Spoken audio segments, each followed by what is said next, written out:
Good morning. Okay माहौल सरकार amendments सुने दे सर ध्यान से। The next point in the series is tax collected at source, TCS। सुनना बच्चा, सर इधर ध्यान। TCS tax collected at source क्या होता है बच्चा? ये अगर आपने कोई भी गुड्स या सर्विस, ओके नोट्स ओपन कर लिया आपने बेटा? मतलब आके एक बार तो आराम से बैठ जाते हो आप लोग बेटा, आराम से टाइम पास करेंगे, फिर मैं शुरू करूंगा, शुरू करें। अब देखो नोट्स वोट्स कहाँ पड़े हैं, टाइम पास। सर सुनना होशियारी, पॉइंट है बेटा। हाँ पॉइंट बेटा, ओके सर। अगर आपने कोई भी टैक्सेबल सप्लाई ऑफ गुड्स और सर्विस और बोथ किया है इलेक्ट्रॉनिक कॉमर्स ऑपरेटर के थ्रू, जहां पर पेमेंट जो होता है वो पहले इलेक्ट्रॉनिक कॉमर्स ऑपरेटर के अकाउंट में आता है एंड देन वो आपका अकाउंट सेटलमेंट करता है after transferring the amount. Clear? तो ऐसे केस में अगर जो पेमेंट है वो पहले ईसीओ के अकाउंट में आता है एंड देन वो आपको अमाउंट पास ऑन करता है सेटलमेंट करने के बाद, तो ऐसे केस में ईसीओ को बोल दिया कि जब तू इसको पेमेंट करेगा तब उसका 0.5% CGST, 0.5% SGST और अगर इंटर से है तो 1% IGST टैक्स कलेक्ट करेगा। हाँ है ना सर? और ऐसे केस में जो टैक्स उसने कलेक्ट किया वो 10th of the next month तक हमको जमा कराएगा और sir 10th of the next month तक वो GSTR 8 फाइल करेगा। क्या फाइल करेगा बेटा? GSTR 8 जो स्टेटमेंट ऑफ TCS होगा। और सर उसने जो आउटवर्ड सप्लाई दिखाया है TCS का, क्लियर, उसको मैच करेंगे आपके GSTR 1 से और अगर मिसमैच आया तो चोर को पकड़ लेंगे वही भी बच्चा। समझा अमित भाई बेटा? क्लियर? ऐसे केस में चोर पकड़ में आ जाएगा। हाँ है ना? अरे ऐसे नो माहौल सरकार। तो this is the theme behind what? TCS tax collected at source. Clear? तो शुरू करूं मैं अपना पॉइंट वापस बच्चा, सुनना अब शिद्दत से बच्चा ध्यान से। तो अगेन TCS की रेट है 1% बेटा, 0.5C 0.5S टोटल मिला के 1%। IGST अगर है तो IGST 1% बच्चा। ओके सुनना बच्चा इधर ध्यान। सो प्लीज प्लीज प्लीज बच्चा देख, आपके कोर्स में CGST एक्ट है, IGST कोर्स में है, पर SGST आपके कोर्स में नहीं आता, इसलिए प्लीज आप क्वेश्चन की लैंग्वेज ध्यान रखना बेटा। उसने क्या पूछा आपसे? इंट्रा स्टेट सप्लाई के लिए पूछा है या इंटर के लिए पूछा है? इंटर के लिए पूछा तो केवल CGST आपके कोर्स में तो 0.5 लिख के आइएगा, गलती नहीं हो जाए एग्जाम में बेटा। क्लियर? समझे? सर TCS के बैरेक्ट में लिखा हुआ है सेक्शन नंबर 52 में कि गवर्नमेंट एक रेट नोटिफाई करेगी TCS की, which should not exceed more than 1% बेटा। We should not exceed 1%, मतलब मैक्सिमम 1% के लिए भी CGST का TCS का रेट, और 8% कितना बेटा? हाफ, 0.5%। क्लियर? समझे मेरी बात बच्चा? नोटिफाई किया हुआ बेटा। और TCS अगेन एप्लीकेबल हो गया 1 अक्टूबर 2018 से। क्लियर? पक्का? ओके तो सर सुनना, अब मैं वापस से बात कर रहा हूँ बेटा। TDS में क्या, चलो पहले TCS की बात करता हूँ मैं, देन कंपेयर करके समझा दूंगा कि दोनों में डिफरेंस क्या हो गया आपके लिए। सरकार Amazon.in नाम सुना आपने बेटा? माहौल बेटा तो जल्दी पढ़ाई करो बेटा। क्लियर? अच्छे जल्दी से CA बनो, काम आएगा Amazon बेटा। अब सर अब नाम नहीं सुना तो क्या करे बेटा? पढ़ाई करे और क्या करे? सर Amazon.in के थ्रू आपने कोई गुड सप्लाई किया बच्चा, सुनना। तो पहली बात तो ये, मान लो हमारे सबसे रेस्पेक्टेड पर्सन आसाराम जी की दुकान रजिस्टर्ड बेटा, कहाँ? क्लियर? सर अब क्या बेचता है वो मत बोलना बेटा प्लीज। सर माहौल सरकार तो आसाराम बापू का स्टोर रजिस्टर्ड है कहाँ बच्चा? Amazon.in पर बच्चा। क्लियर? सर सुनना, तो he is the supplier. Amazon.in क्या है बेटा? Electronic commerce operator. और मान लो, आवाज नहीं आ रही हुई माहौल, सर क्या नाम? अंकित भाई। अंकित भाई ने Amazon.in से आसाराम बापू के स्टोर से कुछ परचेज किया बच्चा। क्लियर? तो सर आसाराम बापू का स्टोर का नाम है बेटा Asaram and sons unlimited private limited बेटा। सर तो sir Asaram and sons unlimited ये फर्म का नाम है, since it was a privately owned company इसलिए प्राइवेट लिमिटेड। तो sir Asaram and sons unlimited private limited firm registered है। क्लियर? और ये Amazon.in पर लिस्टेड है बेटा। क्लियर? अब सर इन्होंने वहां पर अमेजोन के थ्रू कुछ गुड्स, बेटा आइटम्स नहीं, ओके सर, कुछ सर गुड्स या सर्विसेज सप्लाई करी और सरकार हमारे अंकित भाई ने उनको परचेज कर लिया। अब सर अंकित भाई कौन है बेटा? पहली बात तो भाई है बेटा ये, ठीक है सर। अंकित भाई ने क्या परचेज किया? गुड्स। किसके स्टोर से बेटा? आसाराम के। सप्लायर कौन? आसाराम। रेसिपिएंट कौन? अंकित। एंड सर अमेजोन कौन? एसीओ। अब सर ध्यान देना, अमेजोन ना तो सप्लायर है ना रेसिपिएंट है बेटा, वो एक प्लेटफॉर्म है जिसने सप्लायर और रेसिपिएंट दोनों को मिलाया है बच्चा। हाँ है ना? तो सुनना, टैक्स डिडक्ट वो करता है जो रेसिपिएंट होता है बच्चा। कल आपने बीएमसी से कॉन्ट्रैक्ट लिया था बेटा, याद है आपको? तो BMC was the service recipient या गुड्स रेसिपिएंट बच्चा, हाँ है ना? और वो जब पेमेंट कर रही है आपको तो पेमेंट काट के कर रही है, हाँ है ना? पर अमेजोन नोटिंग जो करेगा, क्या करेगा बेटा? सर ध्यान देना, अंकित भाई पेमेंट करेंगे, वो अमेजोन के अकाउंट में आता है और फिर अमेजोन क्या करता है? अमाउंट पास करता है आसाराम के अकाउंट में बेटा। तो ऐसे केस में सर Amazon.in रेसिपिएंट नहीं है, Amazon.in एक प्लेटफॉर्म है और उसको बोला तू एक काम करना, 1% टैक्स कलेक्ट कर लेना। क्या करना बेटा? Tax collect. टैक्स डिडक्ट करना मतलब काटना होता है बेटा, वो तो रेसिपिएंट काटता है हमेशा बच्चा। क्लियर? तू टैक्स कलेक्ट करना, बाकी थीम एक ही बचा, डिडक्शन बोलो कलेक्शन बोलो, लगभग एक चीज ही बेटा। क्लियर? तो सरकार Amazon.in को बोल दिया कि तू 1% of the net value of taxable supply of goods और सर्विस और बोथ डिडक्ट करेगा और रिमेनिंग अमाउंट और जो रिमेनिंग अमाउंट होगा वो आसाराम को पास ऑन करेगा। और सरकार 1% किसका? मतलब 0.5 और 0.5% किसका? Net value of taxable supply of goods और सर्विस और बोथ। पहली बात तो वैल्यू शैल एक्सक्लूड जीएसटी का अमाउंट। दूसरी बात बच्चा, net value of taxable supply of goods और सर्विस और बोथ, मतलब मंथली बेस पे टीसीएस कलेक्ट होता है। कैसा होता सर? अब सुनना ध्यान से, सर आपके स्टोर पे जितने भी गुड्स आपने, आसाराम जी ने सर जितनी भी गुड्स सप्लाई करी किसके थ्रू? अमेजोन के थ्रू बेटा। तो सरकार उस महीने में जितना भी सेल हुआ माइनस कई सारी गुड्स आपको रिटर्न भी तो हुई होगी बेटा। अरे आप लोग क्या करते हो बेटा? ऑनलाइन शॉपिंग करते हो बेटा, और जो टी शर्ट पसंद नहीं है वापस रिटर्न कर दिया बेटा आपने, होता ना बच्चा? तो उस मंथ में जितना सप्लाई हुआ माइनस जितना सेल रिटर्न हो गया, तो नेट जो वैल्यू होती है उसको बोलते हैं net value of taxable supply of goods और सर्विस और बोथ बच्चा। हाँ है ना?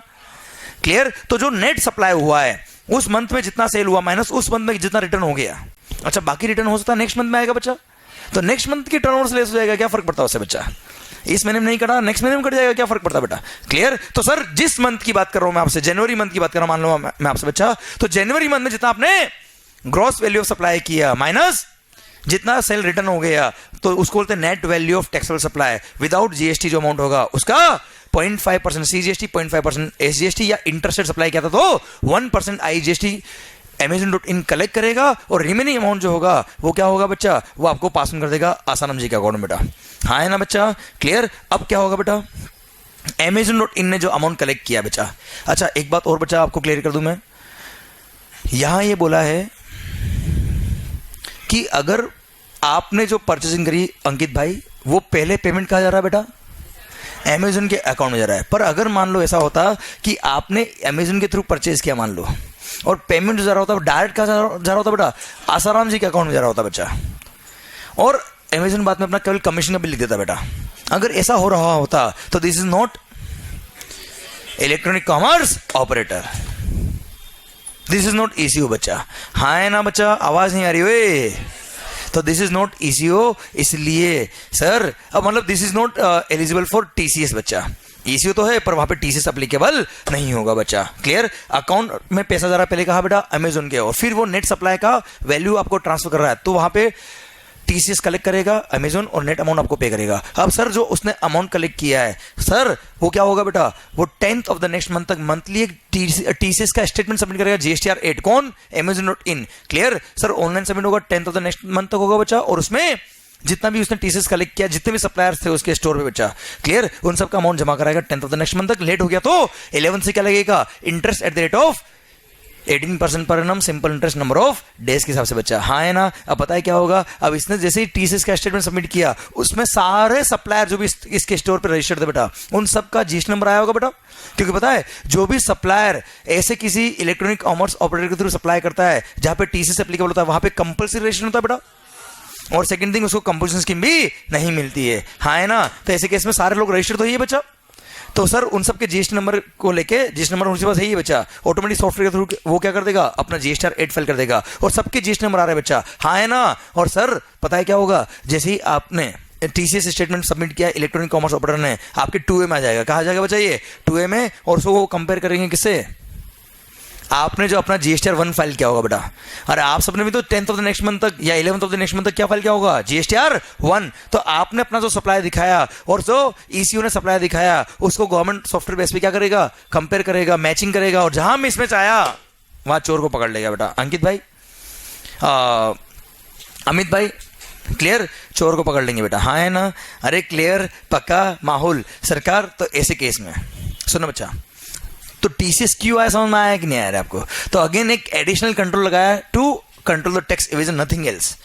क्लियर। अब सरकार क्या होगा, सर मान लो माहौल सरकार अगर टीसीएस का स्टेटमेंट फाइल किया 10th of the next month तक बच्चा, प्लस इलेक्ट्रॉनिक कॉमर्स ऑपरेटर को एक एनुअल स्टेटमेंट भी सबमिट करना पड़ता है फाइनेंशियल ईयर खत्म होने के बाद, जो दिसंबर आता है, तो 31 दिसंबर या उससे पहले पहले उसको एनुअल स्टेटमेंट भी फाइल करना पड़ेगा टीसीएस का बच्चा। प्लस अगर उसने टीसीएस स्टेटमेंट जो फाइल किया है उसमें कोई गलती हो गई तो अमेजन डॉट इन को फांसी लगा देंगे बेटा, है ना। है सर, तो ऐसे केस में सर वो क्या कर देगा, अपने टीसीएस के स्टेटमेंट को रेक्टिफाई कर सकता है, पर सर अमेंड नहीं कर सकता बच्चा। याद है बेटा, रिटर्न कभी भी रिवाइज नहीं होता जीएसटी के अंदर बच्चा। पर हाँ सर, जो जिस पीरियड में उसको पता पड़ा कि गलती हो गई थी मेरे से, उस पीरियड में प्रायर पीरियड के एडजस्टमेंट कर देगा बेटा वो। क्लियर। पर this rectification of the error can not be after the, बताओ मेरे को, फाइनेंशियल खत्म होने के बाद सितंबर मंथ की रिटर्न की टीसीएस सबमिट करने की ड्यू डेट, या actual filing of TCS statement annual बेटा, एनुअल स्टेटमेंट बेटा, विच एवर इज अर्लियर तक वो क्या कर पाएगा, रेक्टिफिकेशन मिस्टेक कर पाएगा, उसके बाद ना हो पाएगा। ओके सरकार, अब मान लो मैंने जीएसटीआर 8 फाइल किया अमेजन डॉट इन ने बेटा। क्लियर। उसमें सबकी आपकी आउटवर्ड सप्लाई आ गई बेटा, आपने जितना सप्लाई किया वो आ गया उसमें बच्चा, उसको आपने जो जीएसटीआर 1 फाइल किया उससे गवर्नमेंट क्या करेगा, कंपेयर करेगा, मैचिंग करेगा, और अगर मिसमैच आया तो मिसमैच की रिपोर्ट दोनों को आएगी बच्चा। क्लियर। अच्छा आपको क्या लगता है प्राइमरी चोर कौन होगा, अमेजन डॉट इन होगा या आसाराम होगा बेटा, आसाराम। क्लियर। प्राइमरी चोर कौन होगा बेटा, आसाराम, क्योंकि Amazon dot in practically majorly गलती नहीं करता बेटा। चोर किसको मानते बेटा हमेशा, आसाराम को बच्चा, मतलब सप्लायर को बच्चा, हाँ है ना। क्लियर। इसलिए सर, अच्छा ऐसा मानते बेटा, जरूरी नहीं वो चोर हो बेटा। क्लियर। इसलिए जीएसटी MIS 03 नंबर का फॉर्म जाता है किसके पास, आसाराम के पास, सप्लायर के पास, और जीएसटी MIS 4 नंबर का फॉर्म जाएगा किसके पास, सर अमेजन डॉट इन के पास बच्चा। तो 3 नंबर का फॉर्म किसके पास है, जीएसटी MIS मतलब मिसमैच की रिपोर्ट बेटा, जीएसटी MIS 1 नंबर का, 3 नंबर का फॉर्म का गया बेटा सप्लायर के पास, और 4 नंबर का फॉर्म किसके पास गया, ईसीयू के पास। क्लियर। सर मिसमैच की रिपोर्ट आ गई बेटा, क्या आ गई बच्चा, ये मिसमैच की रिपोर्ट। अब मिसमैच की रिपोर्ट अगर आई तो अगर ईसीयू ने गलती करी थी, उसने करेक्शन कर दिया तो बहुत अच्छी बात है, नहीं तो मानेंगे कि चोर कौन था बेटा, सप्लायर ही चोर था। और ऐसे केस में अगर ईसीयू ने सप्लाई ज्यादा दिखाया हुआ है और सप्लायर ने, मतलब आसाराम ने सप्लाई कम दिखाया हुआ है, तो जितना डिफरेंस था वो ऑटोमेटिक क्या कर देंगे, आसाराम की आउटपुट सप्लाई में ऐड कर देंगे, और सरकार ऐसे केस में उसको डिफरेंशियल अमाउंट जो ऑफ टैक्स जो उसने पहले पे नहीं किया, पे करना पड़ेगा, अलोंग विथ इंटरेस्ट पे करना पड़ेगा बच्चा इसको, हाँ है ना बच्चा। अरे क्लियर, माहौल पॉइंट खत्म होता है अब। क्लियर, 100% बच्चा डन। और सरकार एक पॉइंट और लास्ट बचता बेटा, वो ये बोलता है कि अगर, अच्छा यहाँ पे कोई जैसा था ना कल पढ़ा था टीडीएस सर्टिफिकेट देना पड़ता है, यहाँ पे टीडीएस सर्टिफिकेट, टीसी सर्टिफिकेट कुछ नहीं होता बच्चा। क्लियर। यहाँ पे बस वो जीएसटीआर 8 फाइल कर देगा, नथिंग एल्स बच्चा, और कुछ नहीं करना उसको।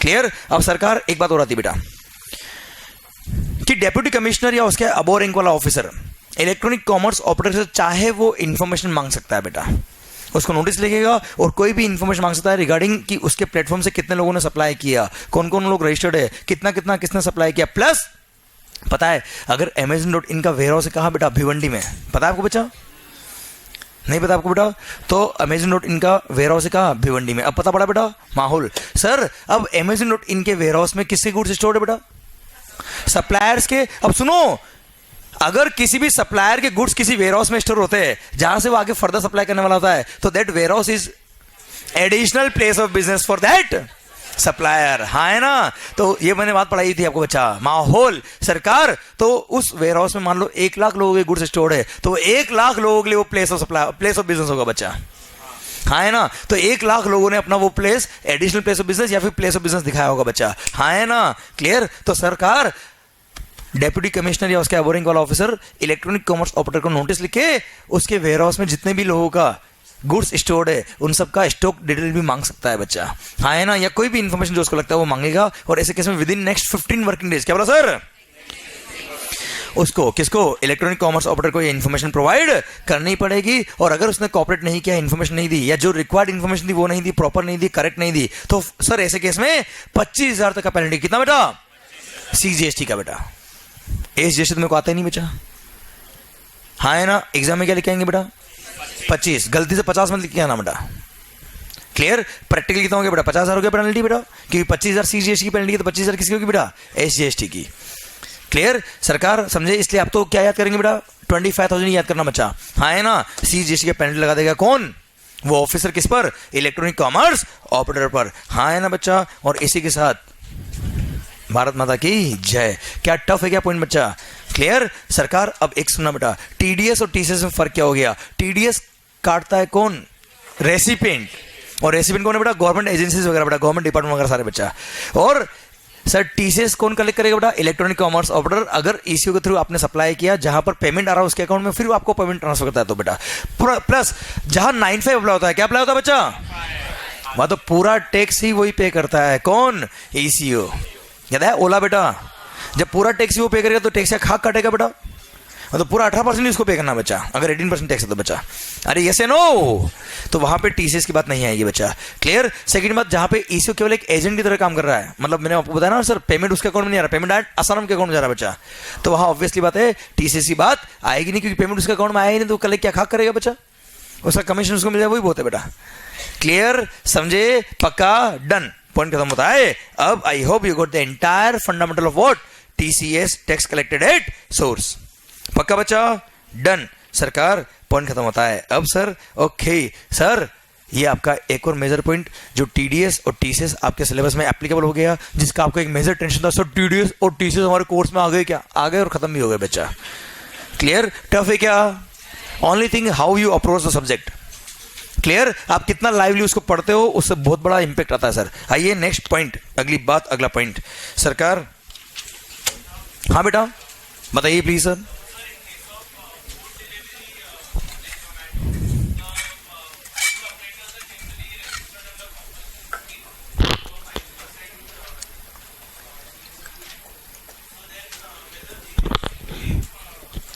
पहली बात ये बच्चा,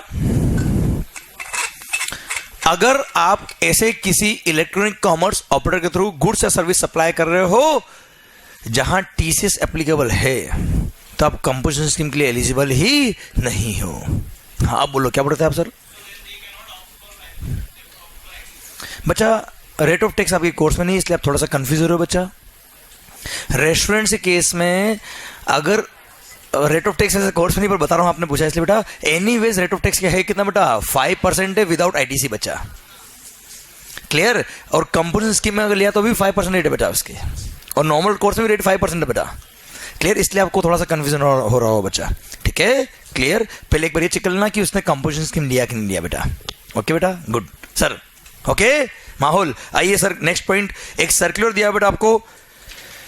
हाँ बेटा, हाँ बेटा, वॉल्यूम बढ़ाऊं स्पीकर का वॉल्यूम थोड़ा, ओके ठीक है सर, ठीक है ठीक है, ओके सर। सुना, पेज नंबर 458 सरकार, पेज के एंड में ए लिखा होगा बेटा, तो अगेन ये 3 पेज का सर्कुलर बच्चा। क्लियर, 2 पेज तो नेक्स्ट वाले हैं, और मतलब समझे, सुना 2 पेज समझ लो। इधर ध्यान, इधर इधर सर्कुलर बच्चा, क्या है ये, तो अगेन आप लोग मेरे को क्लेरिफाई करेंगे सर, चलेगा। ओके, मैं आपके सामने एक सिचुएशन रखता हूं बच्चा, और आप मत करना सर, मैं क्लेरिफाई करता हूं आपके लिए बस। इधर इधर होशियारी। पहली बात तो ये, मान लो मैंने आपको कोई गुड सप्लाई किया बेटा, मैं क्या बनाता हूं बेटा? दवाई बेटा, मेडिसिन। क्लियर? बहुत सारे लोग के लिए ये भी दवाई है बेटा, ऐसा करके। Clear sir? अब सर क्या करें बेटा, ऐसे लोग भी है देश के अंदर बेटा। अब पॉइंट है बेटा, ओके इग्नोर बेटा, इग्नोर नसेड़ी। Clear sir? पॉइंट है सर, हाँ पॉइंट बेटा, समझे बेटा? ऐसे लोगों के लिए बोला था मैंने पॉइंट बेटा। Clear sir? पॉइंट है बच्चा, मैंने मेडिसिन सप्लाई किया आपको बच्चा। अच्छा, medicine is just an example, there may be other goods also बच्चा। ओके, मैंने दवाई आपको बेची बेटा, पता है जब दवाई सप्लाई करूंगा मैं आपको, इट्स अ टैक्सेबल गुड्स बेटा, टैक्स लगाऊंगा तो I will issue tax invest to you guys बच्चा। हाँ है ना रे, I am a manufacturer of medicine बच्चा। क्लियर? ओके सर, मैंने मेडिसिन ऋषभ को बेचा बेटा, ऋषभ इज द होलसेलर बेटा। इसने क्या किया होगा बेटा, आगे दवाई बेची किसको? रिटेलर को बच्चा। Clear sir? तो मैंने जब इसको बेचा होगा तब इसने मेरे को मैंने इसको टैक्स इन्वेस्ट इश्यू किया होगा, इसने आगे जब बेचा होगा तब इसने अगेन क्या किया होगा? टैक्स इन्वेस्ट इश्यू किया होगा बच्चा। क्लियर? अब मान लो आप रिटेलर बेटा, आपकी दुकान है बेटा, आउटलेट है दुकान किसका? दवाई का बच्चा। और जो दवाई थी बेटा उसका एक टाइम लिमिट होता है बेटा, जिसके बाद वो क्या हो जाती है? एक्सपायर, है ना? कई साल तो वो भी खा जाता है बेटा। अब पॉइंट मेरा आपसे ये है कि सर डिस्काउंट लेने के चक्कर में तू तो एक्सपायर वाले दे, कोई बात नहीं चलेगा। अब सर पॉइंट ये है कि मान लो आपने एक्सपायर्ड मशीन मेडिसिन खा ली बेटा, है ना? हाँ क्या पागल इस बात में नहीं खाने का बेटा, ओके? डिस्काउंट के चक्कर में प्लीज एक्सपायर मेडिसिन नहीं खाइएगा आप लोग, प्लीज रिक्वेस्ट बच्चा आपसे। क्लियर? अब पॉइंट मेरा आपसे ये है, वो तो ठीक है दवाई एक्सपायर हुई बेटा अभी तो, पॉइंट ये है सर ओके सर,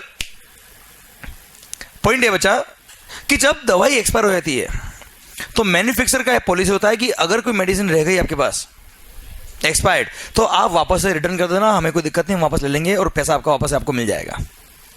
क्लियर? तो अब जब मेडिसिन रिटर्न होती है तो उस केस में बिलिंग सिस्टम कैसे होगा, क्रेडिट नोट इश्यू होगा कि टैक्स इन्वेस्ट इश्यू होगा, टैक्स का क्या होगा, आईटीसी क्या होगा, ये सब बातें इसने क्लेरिफाई करी और कुछ भी नहीं बेटा। अच्छा, दवाई वॉज एन एग्जाम्पल, इसके लास्ट पैराग्राफ में लिखा कि ये दवाई वॉज एन एग्जाम्पल, इसके अलावा कोई भी गुड्स हो सेम प्रोविजन लगेगा बेटा।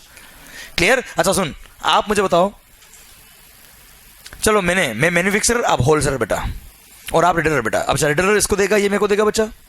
क्लियर? तो सर जो प्रोविजन रिटेलर और होलसेलर के बिजनेस चलेगा वही होलसेलर और मैन्युफैक्चरर बिजनेस चलेगा। आप चलो रिटेलर और होलसेलर की बात कर लेते हैं बच्चा। रिटेलर के स्टोर पे मेडिसिन पड़ी थी बेटा, वो एक्सपायर हो गई। जब भी रिटर्न करेंगे तो पहली बात तो ये, आपका दिल क्या कहता है, क्या होना चाहिए? वो रिवर्स क्या बच्चा, पागल से बात क्या कर रहा है? चलो ओरिजिनली जब इसने दवाई बेची होगी इसको बेटा, तब टैक्स इन्वेस्ट इश्यू क्या होगा बच्चा?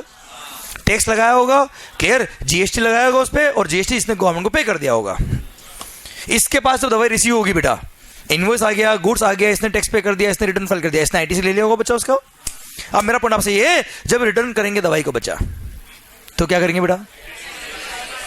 सर सबसे पहली बात, दो ऑप्शन है बेटा, आईटीसी रिवर्स करेंगे, चलो ठीक है वो छोड़ो आप, पर भेजेंगे कैसे भेजेंगे बेटा?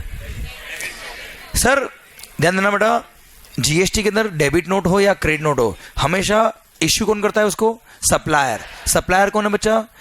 होलसेलर है या रिटेलर है बच्चा? होलसेलर इज द सप्लायर बच्चा। तो डेबिट नोट हो या क्रेडिट नोट हो, always this are issued by supplier. तो सरकार, अब आप मुझे बताओ, इसने 1 लाख का बिल लिखा था बेटा, मान लो 20 तारीख की दवाई एक्सपायर हो गई बच्चा, 20,000 की दवाई क्या हो गई? एक्सपायर। तो सरकार 1 लाख का ओरिजिनली आपने टैक्स इन्वेस्ट इश्यू किया, अब 20 तारीख क्या करोगे आप बेटा? माहौल जल्दी बोलो sir. You will issue the credit note of ₹20,000 to whom? Retailer बच्चा। क्लियर? रिटेलर क्या करेगा बच्चा? वो जो दवाई थी 20,000 की बेटा, उसको यहाँ अपने स्टोर से इसके यहाँ भेजेगा बेटा। अब ये जो भेजेगा वो सप्लायर तो है नहीं बच्चा, तो उसको डिलीवरी चालान के थ्रू भेजेंगे। कैसे भेजेंगे बेटा? प्लीज बुक्स में मत देखना बेटा, बुक्स में 2 ऑप्शन दिए, मैं दोनों बताऊंगा आपको बेटा, पर पहले मैं अपना दूसरा ऑप्शन बता रहा हूँ, जो सीक्वेंस में यहाँ पे दूसरा ऑप्शन है, पर मैं पहले वो पढ़ा रहा हूँ बेटा आपको। ठीक है, इधर ध्यान बच्चा। तो जब रिटेलर को गुस्सा है बेटा और इसने दवाई वापस को भेज दी बेटा, हाँ है ना? क्लियर? तो ऐसे केस में इसने क्या किया बेटा, जब मेडिसिन इसको भेजी होगी बेटा, क्लियर, तो डिलीवरी चालान के थ्रू भेजी हुई बेटा यहाँ पे, क्लियर, और इसने इसको क्रेडिट नोट इशू कर दिया होगा बेटा। अब जितने अमाउंट का इसने क्रेडिट नोट इशू किया होगा उतने अमाउंट का इसका लायबिलिटी कम हो जाएगा बच्चा उस महीने में। आवाज नहीं आ रही ओए? क्योंकि एक तरह से नेट सप्लाई 80,000 का हुआ बच्चा। 1 लाख का इसने बिल इशू किया होगा तो 1 लाख टैक्स पे कर दिया होगा इसने बच्चा। और 20,000 का जब क्रेडिट नोट इशू करेगा तो 20,000 की लायबिलिटी कम हो जाएगी बच्चा। कंडीशन क्या है? क्रेडिट नोट के बेस पे आईटीसी तभी, क्रेडिट नोट के बेस पे आपका लायबिलिटी तभी कम होगा जब बायर ने प्रोपोर्शन आईटीसी क्या किया है, रिवर्स माहौल सरकार। तो सर पहली बात तो खत्म होती है अब कि आप क्रेडिट नोट के थ्रू, क्रेडिट नोट इसको भेज देंगे बेटा, ये डिलीवरी चालन के थ्रू दवाई आपके यहाँ भेज देंगे बच्चा, और ऐसे केस में वो क्रेडिट नोट के बेस पे आपकी लायबिलिटी कम हो जाएगी। पर कंडीशन क्या है, इसने अपना उतना सर कमेंसुरेट आईटीसी क्या किया है, रिवर्स किया है। कोई डाउट इसमें बेटा? बस मेरे को एक पॉइंट और है बेटा इसके अंदर, पता है बच्चा, क्रेडिट नोट अगर कभी भी इश्यू करना होता है तो क्रेडिट नोट इश्यू करने का एक टाइम लिमिट होता है बच्चा, कि जिस फाइनेंशियल ईयर से रिलेटेड वो टैक्स इनवॉइस था, जिस ईयर में आपने सप्लाई किया बच्चा, जिस फाइनेंशियल ईयर से रिलेटेड वो टैक्स इनवॉइस था, उस सप्लाई के रेस्पेक्ट में क्रेडिट नोट मैक्सिमम कब तक इश्यू हो सकता है बच्चा? फाइनेंशियल ईयर खत्म होने के बाद सितंबर मंथ की रिटर्न फाइल करने की ड्यू डेट या actual filing of annual return whichever is earlier तक ही आप क्रेडिट नोट इश्यू कर पाएंगे बच्चा। क्लियर? तो आपने फाइनेंशियल खत्म होने के बाद सितंबर मंथ की रिटर्न फाइल करने की ड्यू डेट या उससे पहले अगर आपने क्या कर दिया बेटा, ये actual filing of annual return whichever is earlier बच्चा, उससे पहले अगर आपने क्रेडिट नोट इश्यू कर दिया तो आपकी ऋषभ भाई होलसेलर की लायबिलिटी कम हो जाएगी और उतना कम्युनिटी आईटीसी क्या कर देगा, रिवर्स कर देगा, पिक्चर खत्म हो जाएगी बच्चा। हाँ है ना? पर सरकार मान लो सितंबर मंथ की रिटर्न फाइल करने की ड्यू डेट निकल गई बच्चा, भाई दवाई की लाइफ तो नॉर्मली 4-5 साल तो होती है बच्चा, होती ना यार। अब सर हो सकता है सप्लाई तो इसने 17-18 में कर दी थी मेडिसिन बच्चा, पर मेडिसिन एक्सपायर हो रही थी 2023 में बच्चा, 2023 में बच्चा, और 2023 में एक्सपायर हुई तब इसने मेडिसिन वापस इसको भेजी बच्चा। अब आप मुझे बताइए, ये क्रेडिट नोट इशू करेगा तो क्या लायबिलिटी इसकी कम होगी बच्चा? आवाज नहीं आ रही ओए? तो ऐसे केस में आप क्रेडिट नोट इश्यू भी कर देंगे तो आपकी लायबिलिटी कम नहीं होगी, तो कोई दिक्कत नहीं है। ऐसे केस में नॉर्मल एक फाइनेंशियल क्रेडिट नोट इश्यू कर देना। क्या इश्यू कर देना बच्चा? तो फाइनेंशियल क्रेडिट नोट क्या होता है बच्चा पता है? Without giving effect to GST, आप केवल एक क्या कर देंगे, डिस्काउंट वाला जो होता है ना क्रेडिट नोट बेटा, जिसकी वजह से वैल्यू कम हो जाएगा, बस टैक्स तो एक्स्ट्रा लग गया एक तरह से, मतलब टैक्स तो पूरे 1 लाख पे लग जाएगा बच्चा। 20,000 का केवल क्रेडिट नोट दे देना आप, और 20,000 में कोई टैक्स का इंपैक्ट मत डालना, उसको बोलते हैं फाइनेंशियल क्रेडिट नोट बेटा। और वो क्रेडिट नोट आपके जीएसटी रिटर्न में कहीं दिखेगा नहीं बच्चा, हाँ है ना? तो जीएसटी के सेल में तो दिखेगा 1 लाख का सेल हुआ बेटा, और फाइनेंशियल रिकॉर्ड के सेल में दिखेगा कितना, 80,000 का सेल हुआ बच्चा आपका। क्लियर? तो ऐसे केस में आपका जीएसटी 1 लाख पे लग गया, पर एक्चुअली फाइनेंशियल रिकॉर्ड के हिसाब से सेल कितना हुआ, 80,000 का हुआ बच्चा। क्लियर? अच्छा, गवर्नमेंट को नुकसान हुआ क्या इसमें कुछ बच्चा? गवर्नमेंट को टैक्स ज्यादा ही मिला ना बेटा इसके अंदर, तो हाँ है ना? तो इसमें टैक्स का कोई इंपैक्ट नहीं आएगा, उसका जीएसटी रिटर्न में कोई इंपैक्ट डालने की जरूरत नहीं बेटा। और हाँ, सिंस इसने लायबिलिटी कम करी नहीं तो वहां पर क्रेडिट रिवर्स करने की बात आएगी भी नहीं बच्चा, हाँ है ना? बस ये डिलीवरी चालन के थ्रू क्या कर देगी, दवाइयां भेज देगी, और कोई दिक्कत वाली बात नहीं बेटा। बोले यस सर? तो एक बात तो ये खत्म होती है अब बेटा। अब सरकार इसमें एक बात और आएगी बच्चा, अब होलसेलर ने क्या किया होगा बेटा, सब लोगों से दवाई ले ली होगी बेटा, और ये क्या करेगा बेटा, रिटर्न करेगा किसको, मैन्युफैक्चरर को। Now what the manufacturer will do बेटा, ओरिजिनली जब इसने मैन्युफैक्चरर ने दवाई इसको बेची होगी बेटा होलसेलर को बच्चा, तब टैक्स इनवॉइस इशू क्या होगा बच्चा, हाँ है ना? उस पर टैक्स लगाया होगा मैंने बच्चा, इससे टैक्स लिया होगा और गवर्नमेंट को पे किया होगा, और उसने आईटीसी लिया होगा बेटा इसका। अब सर जो दवाई रिटर्न करेगा मेरे को, मैं उसका क्या करूंगा, क्रेडिट नोट इशू करूंगा बच्चा मैं इसका। तो ये डिलीवरी चालन के थ्रू मेरे को गुड्स भेज देगा बेटा, और मैं इसको क्रेडिट नोट इशू कर दूंगा, और मैं जो क्रेडिट नोट इशू करूंगा उसके बेस पे मेरा लायबिलिटी उस महीने में कम हो जाएगा, और इसका प्रोपोर्शन उतना आईटीसी को क्या करना पड़ेगा, रिवर्स करना पड़ेगा। पर कंडीशन क्या बेटा, फाइनेंशियल खत्म होने के बाद सितंबर मंथ की रिटर्न फाइल करने की due date actual filing of annual return whichever is earlier तक मेरे को क्रेडिट नोट इशू करना पड़ेगा, नहीं तो मेरी लायबिलिटी कम नहीं होगी बेटा। और उसके बाद अगर इशू किया है तो नॉर्मल एक फाइनेंशियल क्रेडिट नोट इशू कर दूंगा बेटा। क्लियर? और ऐसे केस में लायबिलिटी मेरी कम नहीं होगी, उसका आईटीसी रिवर्स नहीं करना पड़ेगा बेटा। बोलो यस सर? समझे? तो दवाई प्योरली यहाँ पे आ जाएगी और कुछ नहीं करना बेटा आपको। अब बात आती है क्या, वो दवाई रिटर्न होकर आ गई किसके पास बच्चा, मैन्युफैक्चरर के पास। अब मैन्युफैक्चरर क्या करेगा बेटा, उसको पैकिंग चेंज करके वापस नहीं देगा, है ना? तो सरकार डिस्पोज ऑफ करेगा, उसको जला देगा, डिस्ट्रॉय कर देगा बेटा, वो मेडिसिन यूज नहीं आनी चाहिए बेटा। अरे हाँ है ना? ये सुनना रही होशियारी। ओहो माहौल, जैसे ही वो दवाई डिस्ट्रॉय करेगा, section number 17 subsection 5 clause number H attract हो जाएगा बच्चा। ये रहा ब्लॉक क्रेडिट बेटा, goods lost, destroyed, stolen, disposed of by way of gift और फ्री सैंपल, आईटीसी रिवर्स करना पड़ता है, हाँ है ना रे? तो सर ऐसे केस में जो दवाई उसने क्या कर दी बेटा, डिस्ट्रॉय कर दी, उस दवाई को बनाने में जितने इनपुट काम आए होंगे, सर वो दवाई थी मान लो 100 रुपए की बेटा, उस 100 रुपए में 50 रुपए का इनपुट काम आया था, मान लो 50 रुपए का इनपुट काम आया, उस 50 रुपए में उसने मान लो 5 रुपए टैक्स पे किया था बच्चा, तो 5 का क्या करना पड़ेगा उसको, आईटीसी रिवर्स करना पड़ेगा बेटा। हाँ है ना, आवाज नहीं आ रही ओए, किसको, पॉइंट खत्म होता है। अब आई रिपीट बेटा, जितनी दवाई उसने डिस्ट्रॉय कर दी, किसने बच्चा, मैन्युफैक्चरर ने, उतनी दवाई को मैन्युफैक्चर करने में जितना इनपुट काम आया होगा, उसका जो उसने आईटीसी लिया होगा, वो उसको अब क्या करना पड़ेगा, रिवर्स करना पड़ेगा, मतलब आउटपुट टैक्स लाइब्रेरी में ऐड करना पड़ेगा। कितना रुपये, 5 रुपये बच्चा। कोई डाउट इसमें बेटा, माहौल ये पूरी चेन समझ में आएगी नहीं बेटा, एक सिनेरियो खत्म बेटा, हटा। सरकार ने दूसरा ऑप्शन और दिया कि या तो आप क्रेडिट नोट के थ्रू इस तरह से लाइबिलिटी कम करते हुए पहुंच गए मैन्युफैक्चरर तक, या तो ये ऑप्शन ले लो बेटा, या फिर आप चाहो तो जब ये रिटेलर मेडिसिन रिटर्न करेगा किसको बच्चा, होलसेलर को, और होलसेलर रिटर्न करेगा किसको, मैन्युफैक्चरर को, तो ऐसे केस में एक काम करो, जब रिटेलर मेडिसिन रिटर्न करेगा किसको बच्चा, ये मान लो कि उसने होलसेलर को दवाई बेची बेटा क्या करी बेटा, सप्लाई कर दी बच्चा। अब सर उसने अगर सप्लाई कर दी इसको मेडिसिन, तो टैक्स इनवॉइस इश्यू कर देगी बच्चा। अच्छा, टैक्स इनवॉइस इश्यू करेगी तो उसमें वैल्यू क्या लिखेगी बच्चा, जितने में परचेज किया था वो वैल्यू लिख देगी बच्चा। क्या दिक्कत है भाई, तूने 1 लाख की दवाई दी थी बेटा, इसको बिल लिखा 1 लाख का बेटा, अभी आगे में कितने बेचा तो मतलब क्या उसने बचा, नहीं आपने 1 लाख में बेचा इसको बचा, उसमें से 20,000 की दवाई क्या हो गई, एक्सपायर हो गई, तो सर ये जब इसको दवाई वापस रिटर्न करेगी तो 20,000 का बिल लिख देगी बच्चा। जितना वैल्यू आपने बिल पे लिखा था उतना का उतना वैल्यू उस मेडिसिन का लिखकर आपको रिटर्न कर देंगे। ऐसा मानेंगे कि इस रिटेलर ने होलसेलर को वो दवाई वापस बेच दी सेम वैल्यू में बचा। तो सप्लाई जब कर दे तो क्या लग जाएगा बेटा, जीएसटी टैक्स इनवॉइस लग जाएगा बच्चा इसका, और सर ये जीएसटी जब पे करेगी तो वो आईटीसी जो लिया था वो क्या हो जाएगा, ऑटोमेटिक रिवर्स हो जाएगा बच्चा। भाई लायबिलिटी बढ़ाना या आईटीसी कम करना, बात एक ही नहीं यार, क्लियर। और सरकार जब वो दवाई रिटर्न हो गया आएगी किसके पास बच्चा, होलसेलर के पास, तब होलसेलर ने एक तरह से उसको परचेज किया, उसके लिए इनवर्स सप्लाई बच्चा, और वो इनवर्स सप्लाई परचेज करके क्या कर देगा, होल मैन्युफैक्चरर को बेच देगा बच्चा। तो अगेन ये जब मैन्युफैक्चरर बेचेगा तो ये क्या कर देगा, अपना टैक्स इनवॉइस इश्यू कर देगा बच्चा, हाँ है ना। और जो परचेज पे टैक्स पे किया उसका आईटीसी ले लेगा बेटा इसने, और सर जो सप्लाई किया उसका जीएसटी पे कर देगा बेटा ये, हाँ है ना, क्लियर। अब अल्टीमेटली दवाई घूम फिर के कहाँ गई बच्चा, अब सुनना रहे होशियारी, मैन्युफैक्चरर पास जब दवाई आएगी तब ऋषभ का टैक्स इनवॉइस आया था बच्चा साथ में, तो ये मान लेंगे कि वो मैन्युफैक्चरर ने गुड्स परचेज किया बेटा, क्या किया उसने बच्चा, तो जितना ऋषभ ने बिल पे टैक्स लगाया, जितना ऋषभ ने बिल पे टैक्स लगाया उतना का उतना आईटीसी मेरे को मिल जाएगा बच्चा। आवाज नहीं आ रही ओए, अब उस दवाई का मैंने क्या कर दिया बेटा, डिस्ट्रॉय। तो सुनना बच्चा ध्यान से, और वो मेडिसिन जब मैंने परचेज करी थी उस पे जो जीएसटी था जिसका मैंने आईटीसी लिया, वो पूरा आईटीसी क्या करना पड़ेगा, रिवर्स।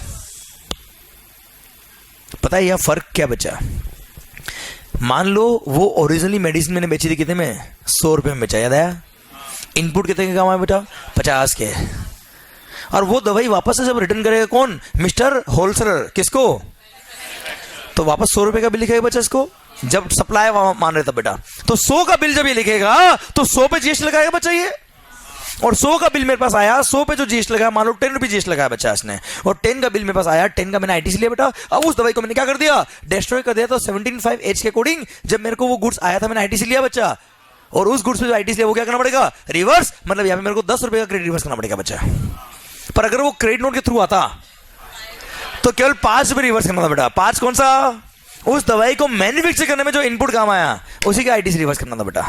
पर जब वो दवाई सेल इनवॉइस के थ्रू मेरे पास आई है, टैक्स इनवॉइस के थ्रू आई है, तो मानेंगे कि मैंने उसको परचेज किया, और कोई भी गुड्स परचेज करके आप आईटीसी लेते हो और उसी गुड्स को आपने डिस्ट्रॉय कर दिया, तो उस गुड्स पे जो जीएसटी पे किया उसका पूरा आईटीसी क्या करना पड़ेगा, रिवर्स। बस फर्क इतना सा बच्चा कि टैक्स इनवॉइस के थ्रू जब गुड्स रिटर्न होगी उसको अगर आप डिस्ट्रॉय करते हो तो पूरा जो जीएसटी था सेल प्राइस पे वो पूरा आईटीसी रिवर्स करना पड़ता है। और सरकार अगर क्रेडिट नोट के थ्रू गुड्स मूव होके आता है तो केवल उस गुड्स को मैन्युफैक्चर करने में जो इनपुट काम आया उसका जो आईटीसी था वही क्या करना पड़ता है, रिवर्स करना पड़ता है। पूरा वैल्यू का आईटीसी रिवर्स करने की जरूरत नहीं है बेटा, हाँ है ना।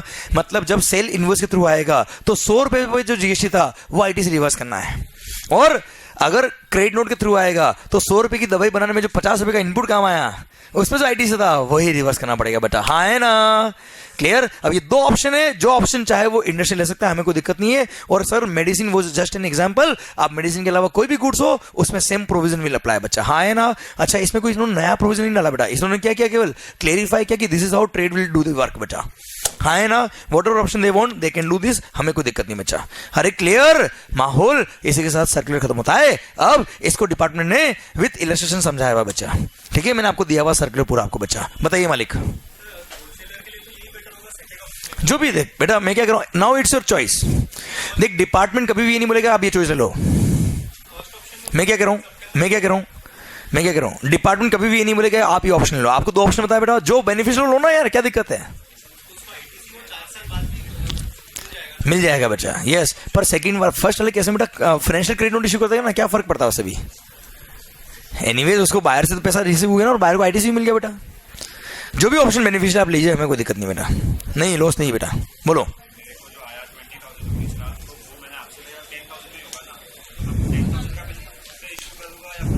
10,000 का बेटा, 10,000 का, हाँ क्यों नहीं मिलेगा बेटा, क्यों नहीं मिलेगा, बिल्कुल मिलेगा। किसने का लॉस का क्रेडिट नहीं मिलता है बेटा, कोई दिक्कत नहीं है, कोई दिक्कत नहीं है। Yes sir, thank you. हाँ नेक्स्ट बिल में कैसे एडजस्ट होगा बेटा, बिल में कभी एडजस्ट नहीं होता बेटा वो तो ठीक है, पेमेंट एडजस्टमेंट हो रहा, बिल में एडजस्टमेंट नहीं हो रहा बेटा। पेमेंट को बिल से लिंक मत कर बेटा, हाँ 1 लाख की होगा बेटा। जितने में इसने परचेज किया था वो जब गुड्स रिटर्न करेगी तो जो परचेज में किया था वही इसका क्या होगा बेटा, रिटर्न प्राइस होगा बच्चा। जितने में आपने मेडिसिन परचेज करी उतने में आपने वापस अप्लाई कर दी मान लेंगे बच्चा, कोई दिक्कत क्या, परचेज किया ना बेटा एक तरह से उसने, नुकसान क्या है, वाई गवर्नमेंट मना क्यों करेगी क्रेडिट के लिए बेटा आपको, क्लियर, कोई दिक्कत नहीं इसमें बेटा, क्लियर। या तो उसको सेल मान लो या उसको रिटर्न मान लो, बात एक ही बच्चा, क्लियर, ठीक सर। आइए next point, page number 466, returns under GST बच्चा, रिटर्न्स अंडर जीएसटी।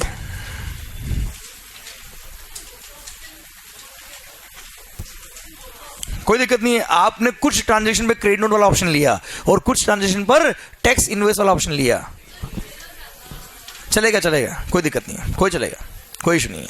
सर सुना आ रहा है क्या, रिटर्न्स अंडर जीएसटी, सुना बच्चा भाइयों, एवरी सप्लायर, सुनो बच्चा ध्यान से, every supplier 10th of the next month तक जीएसटीआर 1 फाइल करेगा, याद है बच्चा आपको, GSTR 1 statement of outward supply, कब तक बचा, क्या फाइल करेगा वो, सुना, पर अगर उसका प्रीवियस फाइनेंशियल में एग्रीगेट टर्नओवर 1.5 करोड़ या उससे कम था, या करंट ईयर में 1.5 करोड़ या उससे कम टर्नओवर है, तो उसको क्वार्टरली जीएसटीआर 1 फाइल करना 10th of the next month तक बचा। ये आपको पहले भी पढ़ा था, पहले यही था बच्चा, अभी भी यही है। पर जिनका टर्नओवर एग्रीगेट टर्नओवर 1.5 करोड़ से अबव था उनको तो मंथली फाइल करना पड़ा। जीएसटीआर 1 कब तक बचा, 10th of the next month तक, पर उनके लिए एक दिन एक्स्ट्रा कर दिया बच्चा, 11th कर दिया, बहुत बड़ा रिलीफ दिया बेटा उनको, क्लियर, बोला जिंदगी जी लो अपनी एक दिन में बेटा, कोई दिक्कत नहीं है। और वो भी सर जुलाई 18 से लेकर मार्च 19 तक, कब तक बचा, जुलाई 18 सर से मार्च 19 के बीच में जिनका टर्नओवर 1.5 करोड़ से अबव था, जिनको जीएसटीआर 1 मंथली फाइल करना है, उनके लिए बोल दिया क्या, तुम 10th की जगह 11th तक फाइल कर देना, एक दिन का टाइम एक्स्ट्रा दे दिया उनके लिए बेटा, जीएसटीआर 1 के लिए बच्चा। ओके माहौल सरकार, आइए नेक्स्ट पॉइंट। सर एक मार्क का क्वेश्चन आ सकते बेटा एमसीक्यू में बच्चा, आप लाइट मत लेना किसी बात का बच्चा, किसी भी क्वेश्चन को लाइट नहीं लेना अपने को बेटा, किसी भी लाइन को भी बच्चा। Okay sir next point, sir मिला क्या, अरे जीएसटी प्रैक्टिशनर नाम सुना क्या आपने सर कभी, सुनो रे होशियारी,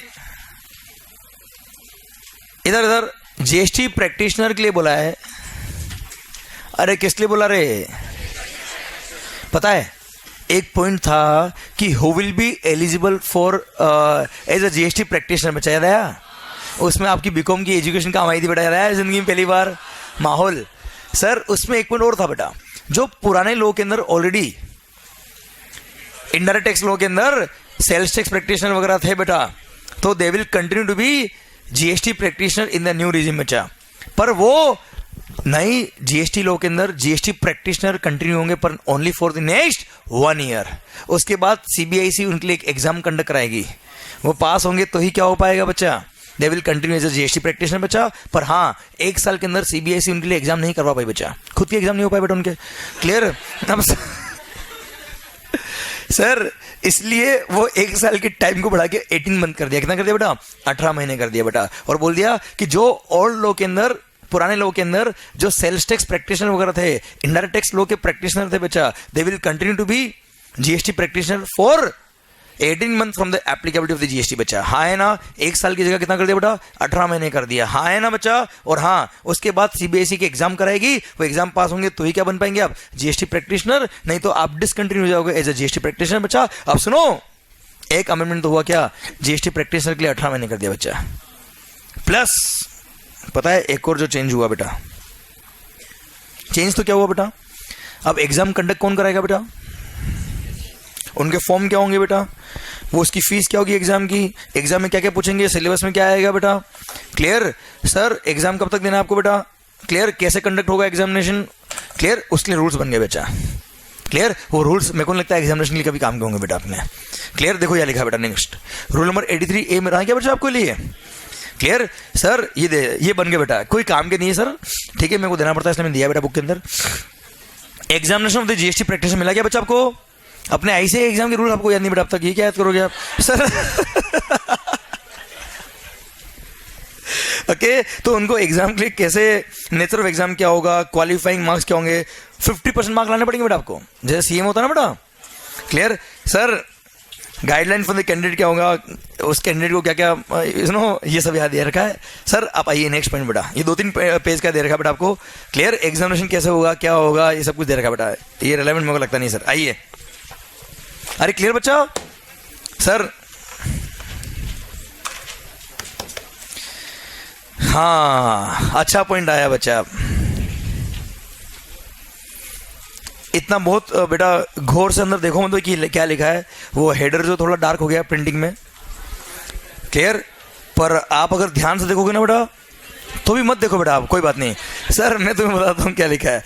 और सर अरे नेक्स्ट लाइन में देख लो ना बेटा, inverted duty structure refund under GST chapter number 15 इधर। अब सर मैं अजम्पशन लेता हूं कि आपको आता ही नहीं बेटा, ये पूरा ही पढ़ा रहा मैं आपको बेटा। ओके सुनना बच्चा, again it's a very good point बेटा। और हाँ थोड़ा सा लगेगा बेटा इफ एनी बच्चा। क्लियर? सुनना, सरकार सरकार सरकार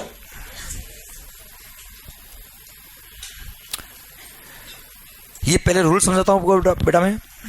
क्लियर? और आपके सामने एक सिचुएशन रखूंगा मैं बेटा, उसको आप और मैं मिलकर सॉल्व करेंगे, आंसर आएगा अपने आप तो आगे बढ़ेंगे, नहीं तो नहीं बढ़ेंगे बेटा।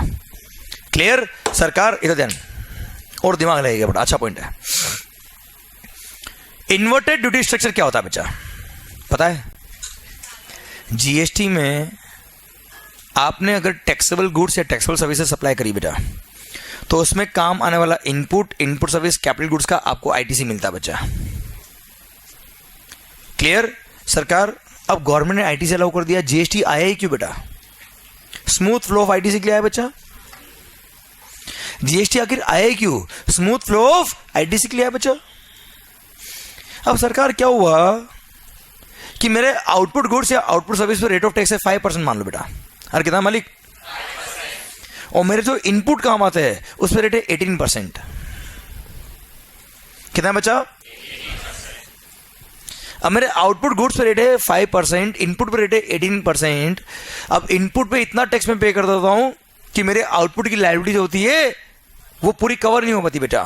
मतलब आउटपुट लायबिलिटी कम होती है एज कंपेयर टू आईटीसी बच्चा, मतलब पूरा आईटीसी कवर नहीं होता बच्चा, और मेरा एक्सेस आईटीसी पड़ा रह जाता बच्चा। तो जब मैंने इनपुट वगैरह परचेज किया होगा तो मैंने आईटीसी अवेल कर लिया होगा बच्चा। अब गवर्नमेंट बोल दिया कि परचेज पे टैक्स पे करो, अवेल करो, अवेल करो, अवेल करो। अब अवेल करके करे क्या बच्चा? है ना। अब यूज करेंगे तो सर मेरे आउटपुट रेट ऑफ टैक्स बहुत कम है बच्चा, और उस कम रेट की वजह से क्या होता है, मेरा आईटीसी काम नहीं आता बच्चा। तो उसकी वजह से मेरे पास एक्सेस आईटीसी बच जाता है बच्चा। जब एक्सेस आईटीसी बच जाएगा तो उसका मैं क्या करूंगा, आई एग्री कि you can carry it forward for n number of year बच्चा, पर एन नंबर ऑफ ईयर तक कैरी फॉरवर्ड करके कर भी क्या लेंगे बच्चा हम लोग। Clear sir. इसलिए गवर्नमेंट ने उस बिजनेसमैन को बोल दिया कि मस्त रहे, जा खुश रहे, और बोल दिया क्या, एक्सेस आईटीसी का आपको क्या मिल जाएगा, रिफंड मिल जाएगा। इसको बोलते हैं इन्वर्टेड ड्यूटी स्ट्रक्चर। जब rate of GST on outputs it is lower than rate of GST on inputs. उधर मत देखना बेटा, इधर जाना 2 मिनट लिए। फिनिशिंग से पढ़ना बहुत जरूरी है आपके लिए बेटा, कल पढ़ना नहीं अपने को। इनपुट्स पे रेट अगर हायर है, आई रिपीट बेटा, किस पे, आपने अगर नोट किया हो तो मैंने इनपुट्स बोला है, केवल इनपुट सर्विस और कैपिटल गुड्स नहीं बोला है। इन्वर्टेड ड्यूटी स्ट्रक्चर में रिफंड केवल इनपुट का मिलता है, इनपुट सर्विस और कैपिटल गुड्स का नहीं मिलता। I repeat, inverted duty structure में रिफंड जो मिलता है केवल इनपुट्स का मिलता है, इनपुट सर्विस और कैपिटल गुड्स का नहीं मिलता। अरे क्लियर, समझे आप मेरी बात बच्चा। तो ऐसे केस में आपने इनपुट पे जो टैक्स पे किया वो हायर है। अच्छा, आप इतना टेंशन बिल्कुल मत लेना बेटा, मैंने न्यूमेरिकल भी दे रखा बुक के अंदर बेटा, और खास बात वो न्यूमेरिकल का भी मैंने प्रिंट आउट दिया बेटा इसके साथ में आपको, ठीक है। ये इस पेज के एंड में इलस्ट्रेशन दे रखा है बेटा, और नेक्स्ट पेज सॉल्यूशन है बेटा। वो अमेंडमेंट नहीं है, पर वो ये रूल तभी समझ में आएगा जब आपने इलस्ट्रेशन देखा बेटा। मैं वो भी करवा दूंगा आपको, पर नजर इधर बेटा, दिमाग खराब कर दूंगा मैं आपको बेटा।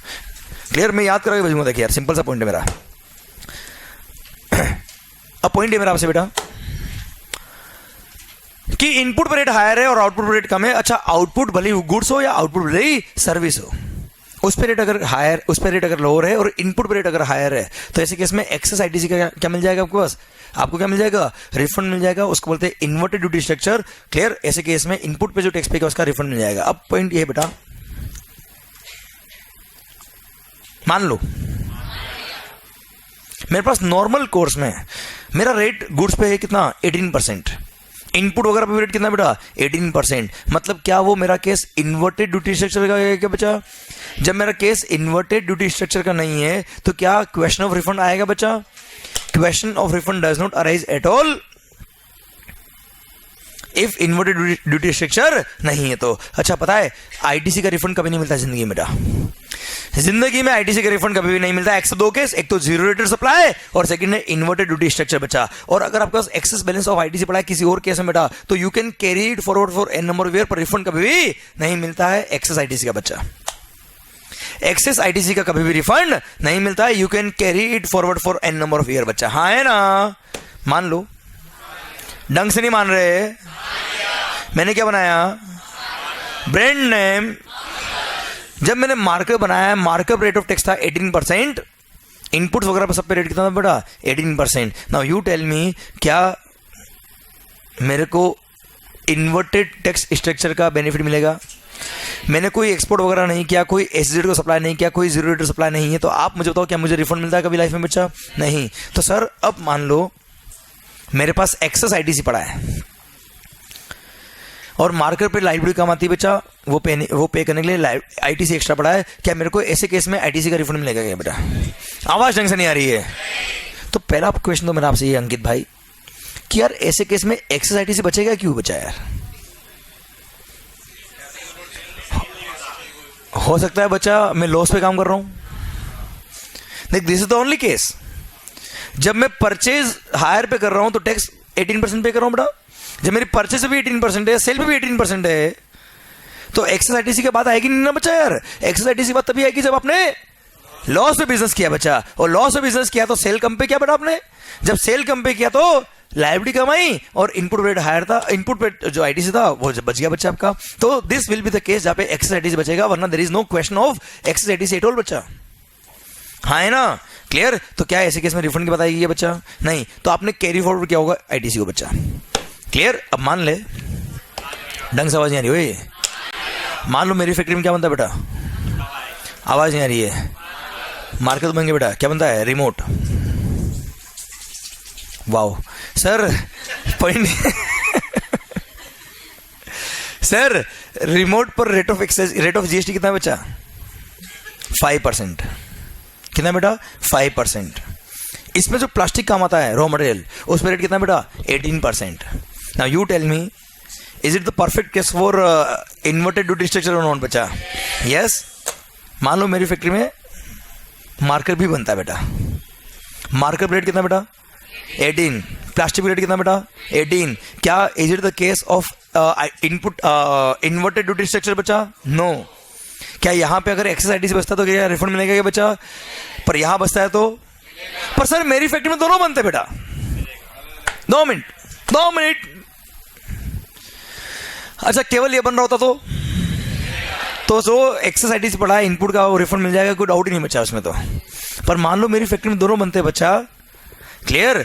और सर दोनों जब बनते हैं तो दोनों टैक्सेबल बच्चा, ये 5% ये 18% बेटा। अब दोनों बनते हैं, दोनों पे जीएसटी लगता है, तो दोनों के इनपुट का आईटीसी मिलता है बेटा। And you know, whenever more than one supplies are there and all are taxable, then there is no requirement of 1-to-1 correlationship between input and output goods if all the goods are taxable बचा। हाँ है ना? इसका input का credit इसमें काम आया, इसका इनपुट का क्रेडिट इसमें काम आया, we don't care, even there is no requirement to maintain the 1-to-1 correlationship बेटा। हाँ है ना? तो आपने बहुत सारा परचेज किया, इनपुट, बहुत सारा इनपुट सर्विस, बहुत सारा कैपिटल गुड्स, सब पे टैक्स पे किया, और आउटपुट लाइबिलिटी आ रही है, वो टैक्स पे करते जा रहे हो बच्चा। Now excess balance of ITC अगर बचा है तो क्या रिफंड मिलेगा क्या बेटा? तो पहले आपको डिफाइन करना पड़ेगा ना यार, वो एक्सेस आईटीसी इसका था कि इसका था बच्चा। आप मुझे बताओ, डिफाइन करना पड़ेगा बेटा। बस उसके लिए आप फॉर्मूला दे रखा है और कुछ नहीं दिया बच्चा। मैंने तो अभी तक रूल शुरू भी नहीं किया, पता है? पर पता है अगले 2 मिनट में रूल खत्म कर दूंगा मैं। Clear sir? अब मैं शुरू कर रहा हूं बेटा। बैकग्राउंड समझा, इतना स्ट्रॉन्ग होना चाहिए बैकग्राउंड आपका बेटा। डायरेक्ट रूल पढ़ लेते बेटा, क्या होता? कुछ नहीं होता बेटा। क्लियर? अभी आप रूल बनाओगे, मेरी गारंटी बेटा, बैठ के अभी 2 मिनट रुको। क्लियर? यह लिखा हुआ याद नहीं करेंगे, हम रूल बनाएंगे सर, मेरी गारंटी है। ये क्वेश्चन दे रखा ना सर, आप कॉमन सेंस से सॉल्व करेंगे, मेरी गारंटी आपसे। बस 2 मिनट रुको बेटा। अब आप मुझे बताओ, इधर ध्यान, नजर इधर बेटा। सर अब मेरी फैक्ट्री में 2 गुड्स बनते हैं, मार्कर और रिमोट। सर रिमोट जो है वो इन्वर्टेड ड्यूटी स्ट्रक्चर वाला केस है, और ये मार्कर जो है वो इन्वर्टेड ड्यूटी स्ट्रक्चर केस नहीं है। इसमें काम आने वाले इनपुट का आईटीसी रिफंड नहीं मिलना चाहिए, इसमें काम आने वाले इनपुट के आईटीसी का रिफंड मिलना चाहिए। Now how we will define कि कौन सा इनपुट किस में काम आया, since there is no 1-to-1 relationship between input and output goods. तो ऐसे केस में मैंने तो बहुत सारा इनपुट लिया बच्चा, अब कितना किस में काम आया वी डोंट केयर बेटा। तो अब ऐसे केस में अगर निकालना है तो कैसे निकालेंगे बच्चा? आपका दिल क्या कहता है, कैसे निकालेंगे बेटा? प्रोपोर्शन कर देंगे। किस रेशियो में प्रोपोर्शन करेंगे बच्चा? टर्नओवर के रेशियो में कर देंगे बेटा, खत्म। लो बेटा, और क्या पढ़ाऊं मैं आपको? क्लियर? तो सुनो, अब फिनिशिंग करता हूं मैं इसका, इधर ध्यान। तो किस रेशियो में बेटा? जिस रिलेवेंट पीरियड के लिए मैं रिफंड के लिए क्लेम कर रहा हूं बच्चा। पहली बात तो किसी भी टैक्स पीरियड के बाद में, अच्छा डेली रिफंड के लिए अप्लाई मत करना बेटा।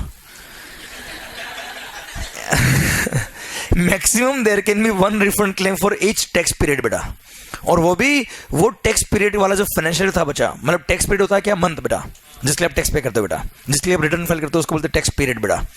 क्लियर? तो वो जो टैक्स पीरियड है बेटा मंथली, वो मंथ ही खत्म होने के बाद आप रिफंड के लिए अप्लाई कर सकते हो बच्चा। और time limit to claim the refund पता है कितना है बेटा? 2 साल। पर 2 साल कब से? वो फाइनेंशियल खत्म होने के बाद नेक्स्ट 2 साल के अंदर आप रिफंड के लिए अप्लाई कर सकते हो बच्चा। अब मान लो जनवरी 19 मंथ था बेटा, कब था बेटा? जनवरी 19 मंथ में आपके पास बहुत सारा इनपुट था जिसका आपने आईटीसी लिया बच्चा। अब उसके रिफंड की हम बात कर रहे हैं बच्चा। तो जनवरी 19 मंथ के आईटीसी के रिफंड की अगर हम बात करेंगे तो प्रोपोर्शन कैसे होगा बच्चा? जनवरी 19 मंथ का turnover of what? Remote divide by total turnover multiply by net ITC of input. Net ITC of बेटा इनपुट सर्विस और कैपिटल गुड्स का तो रिफंड नहीं मिलता है, आईटीसी मिलता है, इसलिए सर वो कैरी फॉरवर्ड हो जाएगा। पर रिफंड के लिए प्रोपोर्शन कौन सा करेंगे? केवल इनपुट का करेंगे बच्चा। हाँ है ना माहौल? अब सुनना बच्चा, इधर ध्यान, इधर ध्यान बच्चा। टर्नओवर ऑफ रिमोट, रिमोट मतलब turnover of supply of inverted, supply of such goods और सर्विस और बोथ जहां पे इन्वर्टेड ड्यूटी स्ट्रक्चर था बच्चा, divide by total turnover of the relevant period beta, multiply by net ITC availed of GST paid on inputs during the month बच्चा, जिस period के लिए आप रिफंड के लिए अप्लाई कर रहे हो। क्लियर? समझे मेरी बात बच्चा? अब मान लो, आवाज नहीं आ रही हुई, जनवरी 2019 में आपने टोटल 20 लाख का इनपुट परचेज किया था। कितने का बच्चा? नहीं, फिगर थोड़ा चेंज करो, 24 lakhs। ओके, आपने जनवरी 19 में 24 लाख का जीएसटी पे किया इनपुट से बचा। क्लियर सरकार? अब उसको डिवाइड करना पड़ेगा रेशियो में बचा। क्लियर? इसका टर्नओवर था 1 करोड़, इसका टर्नओवर था 1 करोड़। बताओ टोटल टर्नओवर कितना हो गया बच्चा? माहौल सरकार प्रोपोर्शन करेंगे, कैसे करेंगे बच्चा जल्दी बताओ?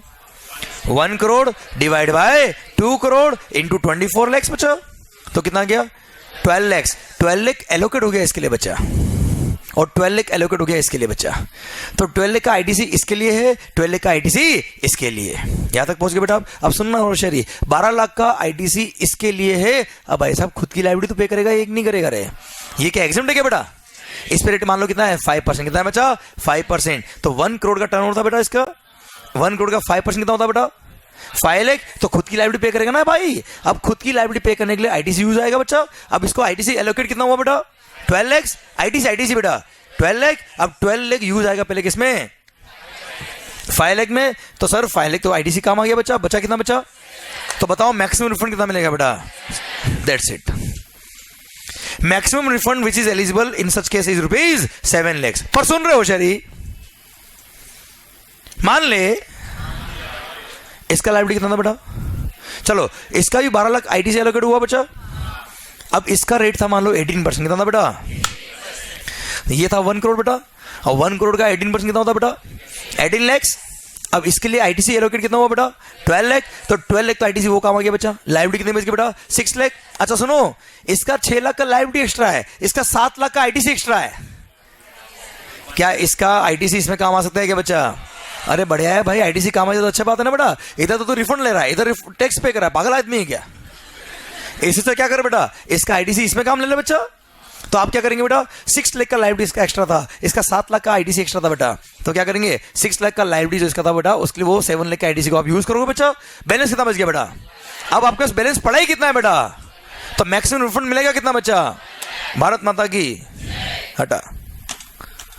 क्लियर? पर मान लो आईटीसी बैलेंस था आपके पास कितना बेटा? 10 लाख। अब बताओ मैक्सिमम कितना मिलेगा रिफंड बेटा? 7 लाख मिलेगा बेटा। कितना मिलेगा बेटा? 7 लाख कैसा था बेटा? 12 लाख तो इसलिए एलोकेट हुआ बच्चा। इसका लाइबिलिटी कितना बेटा? अरे इसका लाइबिलिटी कितना बेटा? 5 लाख। वो 5 लाख आपने पे किया बेटा, रिमेनिंग कितना बच गया बेटा? 7 लाख। अब मान लो जब रिफंड क्लेम कर रहे हो तो आपके पास बैलेंस कितना बेटा? 10 लाख। क्योंकि होता है ये आपने लॉस में बेचा बेटा, लॉस बेचा तो इसका लाइबिलिटी कम था बच्चा, तो इसका भी एक्सेस आईटीसी बढ़ा है बेटा। तो क्या उसका रिफंड मिलेगा क्या बेटा? तो ऐसे केस में आईटीसी बैलेंस कितना बचा? 10 लाख। पर मैक्सिमम इसके लिए एलोकेट कितना था बेटा? 7 लाख बचा। तो 7 लाख का मैक्सिमम रिफंड मिलेगा बेटा। हाँ है ना? पिक्चर खत्म होती है। अब क्लियर बेटा? 100% क्लियर? आवाज नहीं आ रही ओए? क्लियर? 100% ठीक सर। अब सुनना बच्चा, सरकार ए होशियारी, अब पता है इन्वर्टेड ड्यूटी स्ट्रक्चर के केस में रिफंड मिलता है बेटा, पर there are certain goods and there are certain services जिनको गवर्नमेंट ने नोटिफाई किया कि नो डाउट यहां पे आउटपुट रेट कम है और इनपुट रेट हायर है। मतलब this is the case of inverted duty structure, फिर भी इन गुड्स में रिफंड नहीं मिलेगा या इन सर्विस में रिफंड नहीं मिलेगा। गवर्नमेंट ने कुछ गुड्स और सर्विसेज को मना कर रखा है कि यहां पे रिफंड नहीं मिलेगा। जहां मना कर दिया वहां पे क्या होगा बेटा? नहीं मिलेगा। अब वो गुड्स कौन सी है, वो सर्विसेज कौन सी है, आपको याद करने की जरूरत नहीं है। क्लियर? समझे? तो क्वेश्चन अगर आपको देता है इस तरह का पॉइंट तो आपको ध्यान रखना बेटा, उनको कैलकुलेट नहीं करेंगे, बाकी वो कैलकुलेट करेंगे बच्चा। क्लियर? समझे मेरी बात? तो question will have to give the information बच्चा। ओके, अब सर मैंने एक क्वेश्चन दे रखा बेटा, वो सोल्व करने से पहले यहां पे जो लैंग्वेज लिखी वो पढ़ा दूंगा बच्चा मैं आपको। आइए बेटा, एज पर रूल नंबर 89 सब रूल नंबर 5 मिला आपको बच्चा ऑफ द सीजीएसटी रूल्स 2018। सरकार यार सीजीएसटी रूल्स 2018 कब से आ गए बेटा? वो 2017 होंगे ना बेटा, वो गलती से 18 लिखा हुआ है बेटा। एज पर रूल नंबर 89 सब rule number 5 of the CGST rules 2017, in case of refund on account of inverted duty structure, refund of ITC shall be granted as per the following formula। बच्चा formula क्या था बेटा, याद आया क्या? Maximum refund amount equal to turnover of inverted rated supply of goods and services. Goods and बच्चा मेरी मान लो कुछ सर्विसेज भी है जिसमें भी इन्वर्टेड टैक्स लगता है बच्चा, है ना? गुड्स और सर्विसेज बच्चा। क्लियर? एक्चुअली गवर्नमेंट ने पता है क्या किया, ये फॉर्मूला रेट्रोस्पेक्टिव चेंज किया बच्चा, क्योंकि जब पहले इनिशियल लेवल पे इन्होंने फॉर्मूला लिखा तो वहां पे एक एरर कर दिया था बेटा केवल गुड्स लिखा था बेटा यहाँ पे। फिर पता हमने अमेंडमेंट पहले भी पढ़ा होगा बेटा कि उसमें और सर्विसेज बाद में लिखा बेटा, फिर उसमें भी कुछ एरर थे बेटा, तो रेट्रोस्पेक्टिव अमेंडमेंट करके 1 जुलाई 17 से इसको रिप्लेस किया बच्चा। ठीक है, पहले क्या था वो छोड़ बेटा। क्लियर सर, क्या लिखा है? Turnover of inverted rated supply of goods and services, मतलब 1 करोड़ बेटा। लिखते जाओ ना वहां पे बेटा, लिखते जाओ वहां पे 1 crore, 1 crore divide by multiply by net ITC मतलब 24 lakhs divide by adjusted total turnover मतलब 2 crore minus tax payable on such inverted rate supply of goods और सर्विसेज मतलब 5 lakhs बच्चा। हाँ है ना, ये लेस करेंगे तो मैक्सिमम अमाउंट रिफंड बचेगा कितना बेटा? 7 लाख। आंसर क्या आएगा बेटा? 7 lakh will be the amount which will be eligible for refund बेटा। हाँ है ना माहौल। सुनो अब यहां पे डिफाइन किया बेटा क्या एक्सप्लेनेशन कि for the purpose of this sub rule the expression net ITC shall mean, net ITC shall mean input tax credit availed on बच्चा, अवेल्ड ऑन इनपुट्स लिखा है, देखो ध्यान से मैंने अंडरलाइन किया हुआ जानबूझ के बच्चा। वहां पे आप काम करिए, एरो मार्क करके लिख दो note input service and capital goods बच्चा, वरना एग्जाम में क्या होता बेटा, इतना रिवीजन के टाइम में ध्यान नहीं आता बेटा हमारा। इनपुट्स के वहां एरो करके लिख दो नोट इनपुट सर्विस और input services, note input service और कैपिटल गुड्स बच्चा। ओके बेटा ठीक। Net ITC shall mean input tax credit availed on inputs during the relevant period other than input tax credit availed for which refund is claimed under sub rule number 4A और 4B और both बेटा। 4A और 4B सब rule में अगर refund ले लिया बेटा, 4A में डिम्ड एक्सपोर्ट क्या बचा? डिम्ड एक्सपोर्ट क्लियर, और 4B में दे रखा है 100% EOU एडवांस ऑथराइजेशन वगैरह ने अगर ऑलरेडी क्या लिया बेटा? रिफंड ले लिया। क्लियर, अच्छा मतलब कुल मिला के दूसरे रूल्स में अगर रिफंड लेते यहाँ वापस में लेके गया बेटा, लूट लो हमको, एक काम करो बेटा 2 बार रिफंड ले लो। क्लियर, तो सर जिसका ऑलरेडी दूसरी जगह रिफंड ले चुके बेटा यहां दिमाग खराब मत करना बेटा। क्लियर, और फिर adjusted total turnover shall have the same meaning as assigned to in sub rule number 4। adjusted total turnover का मीनिंग वही होगा जो सब रूल नंबर 4 में दिया बेटा। अब सब रूल नंबर 4 में क्या दिया वो आपको पता नहीं बच्चा, इसलिए मैंने सब रूल नंबर 4 भी यहाँ रिपीट किया बेटा, पर सब रूल नंबर 4 में यहाँ नहीं पढ़ाऊंगा क्योंकि सब रूल नंबर 4 में आपको आगे पढ़ाने वाला हूँ मैं थोड़ी देर में बच्चा। क्लियर, तो मैं आगे पढ़ाने वाला हूँ आपको बेटा, उसका इंपैक्ट यहाँ नहीं आने वाला है। ठीक है बच्चा, क्लियर ओके। इधर ध्यान, इलेक्शन 2 सोल्व करिए बेटा आप इसका। हाँ बेटा, हाँ बोलो बोलो सर। इनपुट सर्विस का और कैपिटल गुड्स का बाइफर्केशन करना पड़ेगा बेटा, करना पड़ेगा। और बेटा रूल नहीं जब बोल दिया केवल इनपुट का मिलेगा तो बात ही खत्म हो गई बेटा, तो करना ही पड़ेगा फिर तो बेटा आपको। ठीक है सरकार, है ना, करना ही पड़ेगा बेटा, और क्या करेंगे बेटा। सर आइए इलस्ट्रेशन नंबर 2 देखिए बेटा आप। हाँ बेटा ओके, हाँ ये रेट्रोस्पेक्टिव अमेंडमेंट क्या बेटा 1 जुलाई 17 से बचा। नहीं वैसे भी इनिशियल लेवल पे भी बेटा इनपुट क्या अलाउ था बेटा, इनपुट सर्विस का था ही नहीं बचा वो, तो ठीक है कुछ क्लेरिफिकेशन के लिए रेट्रोस्पेक्टिव अमेंडमेंट क्या बचा इसको। ठीक है, बहुत सारी रेट फाइल होगी इसके चक्कर में बचा। ठीक है सर आइए। हाँ बेटा, रेट किस पे कम हुआ बेटा?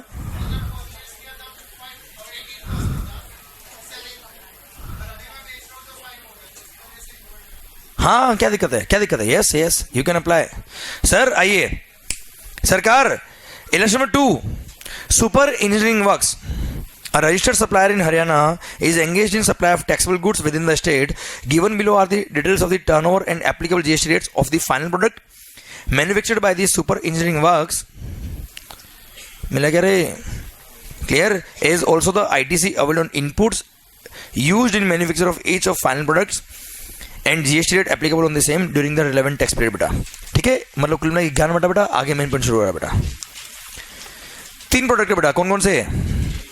माहौल ABC, टर्नओवर दे रखा है 5 लाख, 3.5 लाख, 1 लाख, और स्टार मार्कर लिखा कि एक्सक्लूडिंग GST बचाइए। अरे ओके, आउटपुट में GST रेट कितना बेटा? 5%, 5% और 18%। ITC अवेल्ड 54, 54, 10 हटा। IT ए भाई इनपुट पे GST रेट कितना बेटा? 18। ये होशियारी, पहली बात तो प्रोडक्ट नंबर C जो है ना बेटा वो तो इन्वर्टेड ड्यूटी स्ट्रक्चर का केस है ही नहीं बच्चा। अच्छा आगे पढ़ते एक बार पूरा कंक्लूजन करने से पहले आगे बात करो बेटा। Determine the maximum amount of refund of unutilised ITC that Super Engineering Works is eligible to claim under section number 54 subsection 3 clause number 2 of the CGST act provided that, ओहो माहौल, provided that product B is notified as a product in respect of which no refund of unutilised ITC shall be allowed under the said subsection. मतलब product B ITC के refund के लिए eligible नहीं है। तो अब मुझे बताओ बचा कौन सा बेटा? क्या बोल रहे सर? अबे इधर इधर इधर। अब तुम उधर क्या देख रहे हो बेटा? क्वेश्चन हो गया ना बेटा, आंसर थोड़ा देखना उधर, इधर उधर। तो फॉर्मूला क्या होगा बच्चा? Turnover of inverted duty structure, मतलब ए का टर्नओवर बेटा divide by total turnover multiply by net ITC of input बचा। क्लियर? इनपुट का आईटीसी कितना बेटा देखना तो एक बार। अब तीनों का अलग अलग आईटीसी दे रखा है, कोई मतलब ही नहीं बचा उसका। तीनों का मिला के आईटीसी देखो कितना होता बेटा? 1,18,000 is the total ITC of all these inputs बच्चा। क्लियर? अच्छा, ए का टर्नओवर, आवाज नहीं आ रही है, ए का turnover 5 lakh divide by total turnover 9,50,000। Clear? तो 5 लाख ए का turnover divide by total turnover कितना बच्चा? 9,50,000 मल्टीप्लाई बाय नेट आईटीसी कितना बेटा? 1,18,000। उधर में देखना कसम, इससे जो अमाउंट आएगा कितना आएगा बेटा? कैलसी है आपके पास बेटा? तो ऐसे आ गई उठ के बेटा, ना के तो आए बेटा? नहीं बेटा, वेरी गुड बेटा। रिकॉर्ड कहाँ है मतलब आपका बेटा? अभी भी मैं कैलकुलेट करता हूँ बेटा, चीटिंग मत करना प्लीज, रिक्वेस्ट आपसे बेटा। ये मतलब सर देख लो नीचे दिया हुआ बेटा सर। तो पहले तो 5 lakh divide by 9,50,000 multiply by कितना है बच्चा? 62,105.26 बच्चा। एक मिनट, माइनस करेंगे क्या? अच्छा, ये तो आईटीसी एलोकेट हुआ प्रोडक्ट नंबर ए के लिए बच्चा। अब खुद की लाइब्रेरी तो पे करना पड़ेगा बच्चा इसको। अब खुद की लाइब्रेरी कितना बेटा? ए का टर्नओवर कितना है? 5 लाख और रेट कितना बेटा? 5%। तो 5 लाख का 5% कितना हो गया बेटा? 25,000। तो खुद की लाइब्रेरी पे करेगा बेटा, उसके लिए आईटीसी कम आएगा। तो 62,000 जो आपका आया आंसर बेटा, माइनस करेंगे क्या? 25,000 बच्चा। तो 37,105.26 आंसर आ रहा है बेटा। राउंड ऑफ करेंगे तो 37,105 इज द परफेक्ट आंसर बच्चा। बोलो यस सर। क्लियर हो गया क्वेश्चन सॉल्व बच्चा? आओ माहौल बेटा, आइए। सरकार ए होशारी, वैसे नेक्स्ट जो पॉइंट पढ़ा रहा हूं मैं वो आपके लिए रिलेवेंट नहीं है, पर फिर भी ठीक है। नुकसान क्या है? इधर इधर इधर, मैं नाम मिस कर रहा हूं तेरा यार, नाम शुभम।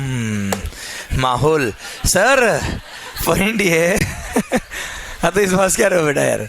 सर बहुत सालों से आने वाला इसका एग्जाम्पल बेटा। अपने क्या पंचायती बेटा, कौन है क्या है? आसाराम सर कुल मिला के तेरा भक्त नहीं बेटा सर, नजर मत डाल सर। पॉइंट ये, इसने गाना गाया था बेटा बहुत शानदार बेटा एक बार सर, मतलब ऐसा गाना गाया बेटा लोग रोने लगे बेटा सर। पॉइंट ये, अच्छा मतलब इमोशनल हो गया, ऐसा गाना इतना अच्छा बेटा है ना, आप गलत मत समझे बेटा सर। पॉइंट ये, इधर इधर कि सरकार यूआईएन होल्डर याद आया बच्चा आपको? यूनिक आइडेंटिटी नंबर बच्चा, United Nations specified international organisation बच्चा वगैरह याद आएगा? फॉरेन एम्बेसी वगैरह बेटा। इन्होंने अगर कोई इनवर्ट सप्लाई लिया, उस पर अगर जीएसटी पे किया, क्लियर, तो जीएसटीआर 11 फाइल करके क्या लेंगे बेटा? जीएसटी का रिफंड क्लेम कर लेंगे बेटा। हाँ है ना? ओके। भले वो गुड्स वगैरह उन्होंने उनके पर्सनल यूज के लिए काम आया, ऑफिस यूज के लिए काम आया, कोई भी काम याद आया बच्चा आपको? कल हमने पढ़ा था एक एग्जाम बेटा, इंपोर्ट ऑफ सर्विसेज भी एग्जाम बेटा इनके लिए याद आया। तो डोमेस्टिक मार्केट से इन्होंने इनवर्ट सप्लाई लिया तो रिफंड लेंगे बेटा ये। हाँ है ना रे? तो इनको जीएसटी का रिफंड मिलता है। तो इन्होंने कोई गुड्स ऐसा परचेज किया जिसपे जीएसटी कॉम्पनसेशन सेस पे किया बच्चा। अरे क्या पे किया बेटा इन्होंने? GST compensation cess. तो question came for consideration was that, जैसे कार परचेज करी बेटा इन्होंने, और कार पे क्या पे किया इन्होंने बेटा? GST plus GST compensation cess. तो जीएसटी जो पे किया उसका तो रिफंड मिल जाएगा नो डाउट, पर जीएसटी कॉम्पनसेशन सेस का भी रिफंड मिलेगा कि नहीं मिलेगा? क्वेश्चन ये आया बेटा, उसको क्लेरिफाइड किया डिपार्टमेंट ने कि सरकार जीएसटी कॉम्पनसेशन सेस के अंदर, वैसे वो एक्ट आपके कोर्स में नहीं बेटा, पर जीएसटी कॉम्पनसेशन सेस के अंदर एक सेक्शन दिया और उस सेक्शन ने बोला कि जो भी प्रोविजन सीजीएसटी एक्ट के है वो सारे प्रोविजन हमारे यहाँ भी अप्लाई होते हैं, इंक्लूडिंग रिफंड वाले प्रोविजन ऑल्सो बच्चा। हाँ है ना? तो सिंस सिंस जीएसटी का रिफंड मिलता है तो वही प्रोविजन जीएसटी कॉम्पनसेशन सेस पे भी अप्लाई होता है, इसलिए इन लोगों को जीएसटी कॉम्पनसेशन सेस का भी रिफंड मिलेगा, उसमें कोई दिक्कत नहीं है, नो डाउट ऑन दैट। इसको डिपार्टमेंट ने क्या किया बेटा, क्लेरिफाई किया। वैसे जीएसटी कॉम्पनसेशन सेस आपके कोर्स में नहीं आता, पर फिर भी मैंने दे रखा है कि नुकसान क्या पड़ना है बेटा आपने। क्लियर, पॉइंट खत्म होता है। अब बेटा कोई डाउट बेटा इसमें नहीं। आइए सर अगली बात बच्चा। हाँ जी, हाँ, जीरो रेटेड सप्लाई बच्चा, पेज नंबर 503 के एंड में बेटा। कंफर्टेबल, समझ में आ रहा है? गुड। अगेन ए होशियारी, वो लास्ट में मिला क्या, एडजस्टेड टोटल टर्नओवर बच्चा। जब मैंने अभी आपको थोड़ी देर पहले वर्ड काम आया था बेटा, ये वाला मैंने बोला आगे पढ़ाने वाला हूं, आ गया वो सब नंबर 4 इधर। अरे कुछ नहीं रे ए होशियारी,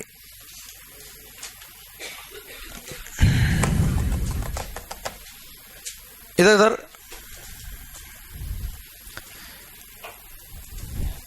मान लो, वेरी गुड।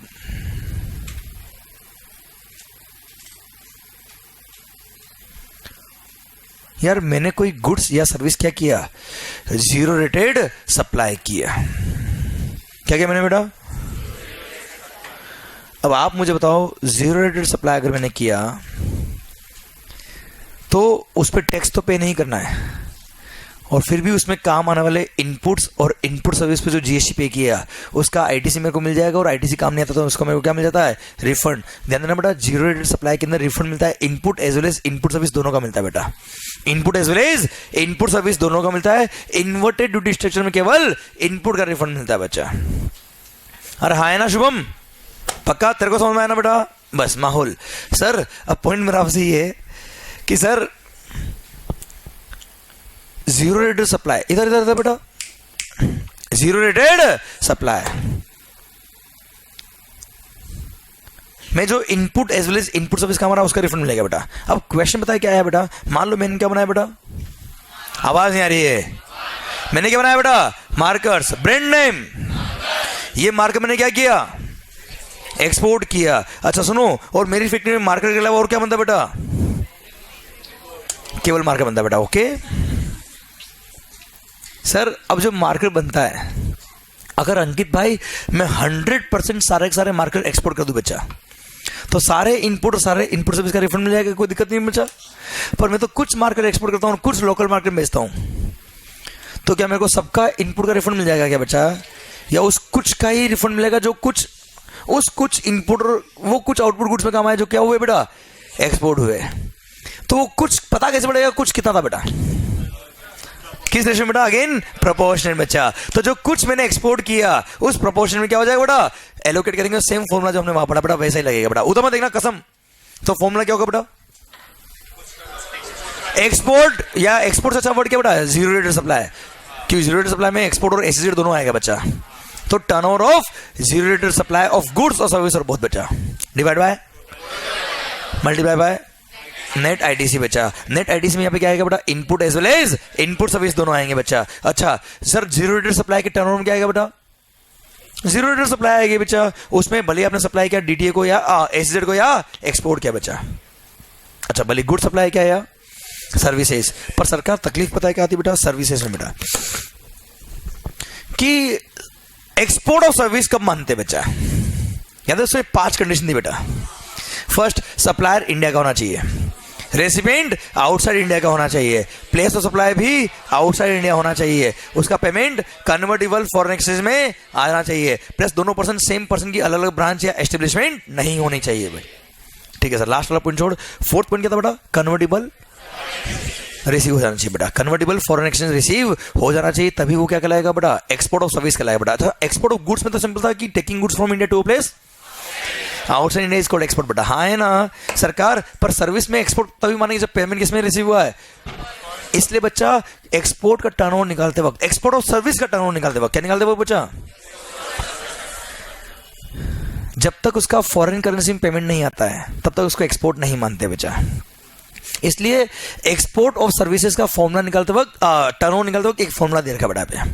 फॉर्मूला क्या दे रखा बेटा, total payment receive during the relevant period बेटा, जिस पीरियड के लिए आप रिफंड के लिए अप्लाई कर रहे हो उस पीरियड में एक्सपोर्ट ऑफ सर्विस के लिए रिगार्डिंग कितना पेमेंट रिसीव हुआ, माइनस वो पेमेंट जो रिसीव तो हो गया है पर सर्विसेज अब तक कंप्लीट नहीं हुई है, तो उसको कब ऐड करेंगे बेटा?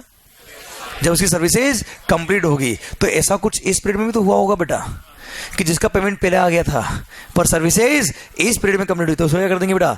ऐड कर देंगे। तो ये तीनों ऐड करेंगे तब जाके ये तीनों जो पॉइंट आएंगे उसके बाद क्या आएगा आपका?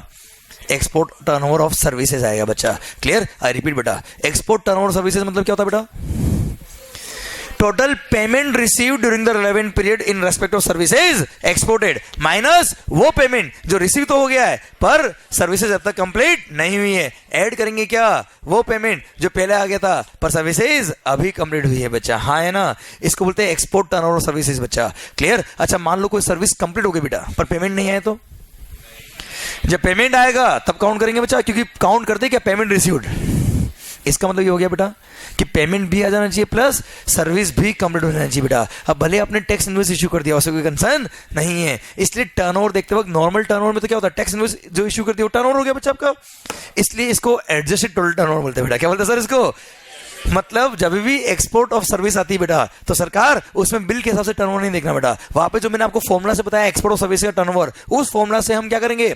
एक्सपोर्ट ऑफ सर्विसेज का टर्नओवर देखेंगे और जब नीचे टोटल टर्नओवर देखेंगे बेटा वो भी क्या होगा? Adjusted total turnover. और एडजस्टेड इसलिए होगा बेटा क्योंकि वहां पे सर्विसेज का टर्नओवर हटाएंगे और ऐड करेंगे सर्विसेज टर्नओवर जो मैंने आपको बताया उस तरह से बच्चा। हाँ है ना? इसलिए उसको बोलते हैं क्या? एडजस्टेड टोटल टर्नओवर बच्चा। हाँ है ना? क्लियर? क्योंकि टोटल टर्नओवर देखेंगे तो क्या होगा बेटा? डायरेक्ट इनवॉइस के बेस पे ले लेंगे बेटा, पर वो टोटल टर्नओवर ले लो इनवॉइस के बेस पे, पर उसमें सर्विसेज से टर्नओवर हटा दो एक बार बेटा।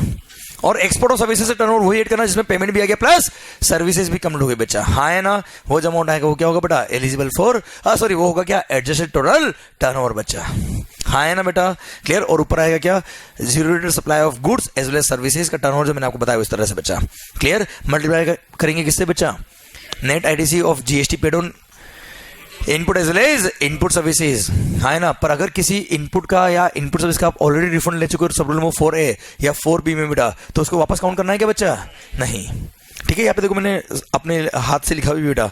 4A का मतलब होता है डिम्ड एक्सपोर्ट बेटा, और 4B का मतलब इनवर्ट सप्लाई बाय ईओयू या एडवांस ऑथराइजेशन। ए मतलब एडवांस ऑथराइजेशन बेटा, या 1% होता है बेटा।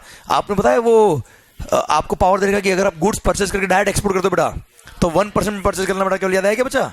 तो वो वाला बेनिफिट लिया बेटा तो आपको नॉर्मल बेनिफिट नहीं मिलता बेटा, तो या तो इधर रिफंड ले उधर रिफंड ले बेटा। अरे क्लियर? तो ठीक है, कोई खास बात नहीं बच्चा। अरे क्लियर है मालिक? ठीक है सर, आइए। कहाँ बेटा? हाँ बेटा, ध्यान रखना हर टर्नओवर हर स्टेट वाइज आपको देखना बेटा, क्योंकि आप रिफंड के लिए अप्लाई करेंगे तो एसजीएसटी का रिफंड भी होगा उसके अंदर बच्चा। तो उसका सर रिफंड जो होगा उस रेस्पेक्टिव स्टेट गवर्नमेंट को अप्लाई करना पड़ता है आपको बेटा। इसलिए हमेशा क्या बेटा? तू एक्सपोर्ट कर रहा है क्या कर रहा है बेटा? हाँ हाँ आता है ना बेटा। Sir turnover in the state में इंट्रा स्टेट भी आता है और इंटर स्टेट भी आता है। बस आता है क्या है बेटा? उस स्टेट में जितनी ब्रांचेस है उन सबका टर्नओवर ऐड करते हैं बच्चा। हाँ है ना? भले वो इंट्रा स्टेट हो या इंटर स्टेट, उससे फर्क नहीं पड़ता बच्चा।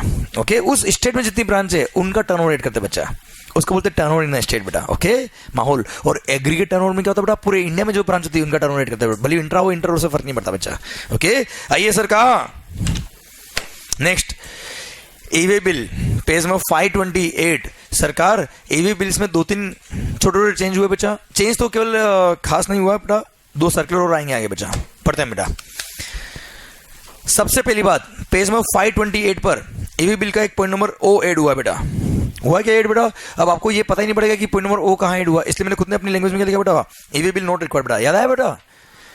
सर अरे ईवी बिल के रूल्स में लिखा सब रूल नंबर 14 कि इन फॉलोइंग केसेस में ईवी बिल नहीं चाहिए। रूल नंबर 138 सब रूल नंबर 14 याद आया बच्चा आपको? उसमें एक लास्ट पॉइंट ऐड कर दिया बेटा। ईवी बिल कहाँ नहीं चाहिए बेटा? पढ़ो बेटा।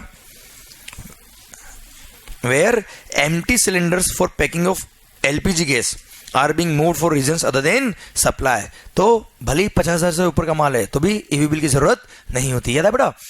Every movement of value exceeding ₹50,000 needs EV bill बच्चा। हाँ है ना बेटा?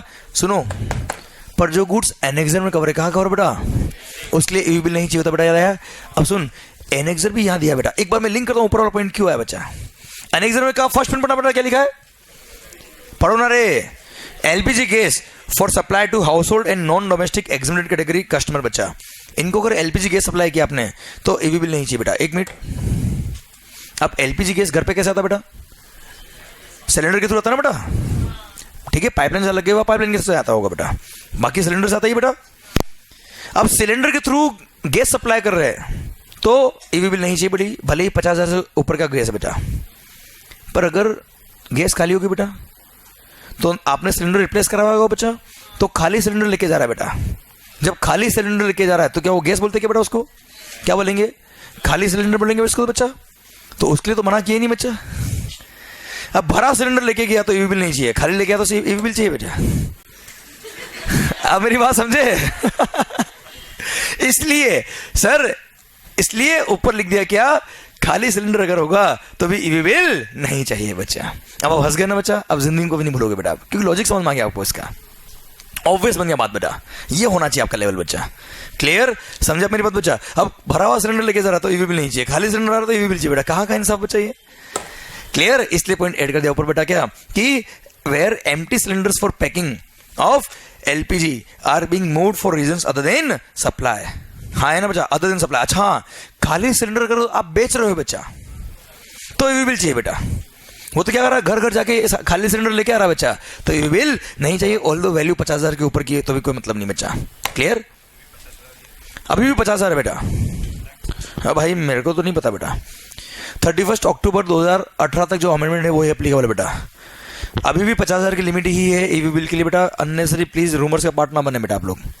क्लियर, हाँ यही है बेटा, यही है सर, यही है बेटा, यही है, छोड़ना, अरे इग्नोर बस सर। अच्छा, अमेंडमेंट होता तो आ जाता बेटा आपके लिए, नहीं है बेटा, नहीं। क्लियर, हाँ बेटा, नहीं होता है क्योंकि वहां मूवमेंट कौन कर रहा है बच्चा, ये कौन है?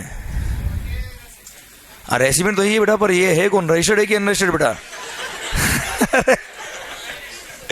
अगर registered person movement of the goods करवाता है बेटा, registered person, if the registered person causes movement of the goods of the consignment value exceeding rupees 50,000, तो ऐसे केस में ईवी बिल उसको इश्यू करना पड़ेगा बच्चा, भले वो बायर है या सेलर, से मतलब नहीं बेटा। इसमें क्या है, वो तो ईवी बिल होता है बेटा। EV bill is not the tax invoice बच्चा, वो तो केवल मूवमेंट ऑफ द गुड्स के लिए होता है कि रास्ते में गाड़ी पकड़ ली कभी, तो you should have the document बच्चा।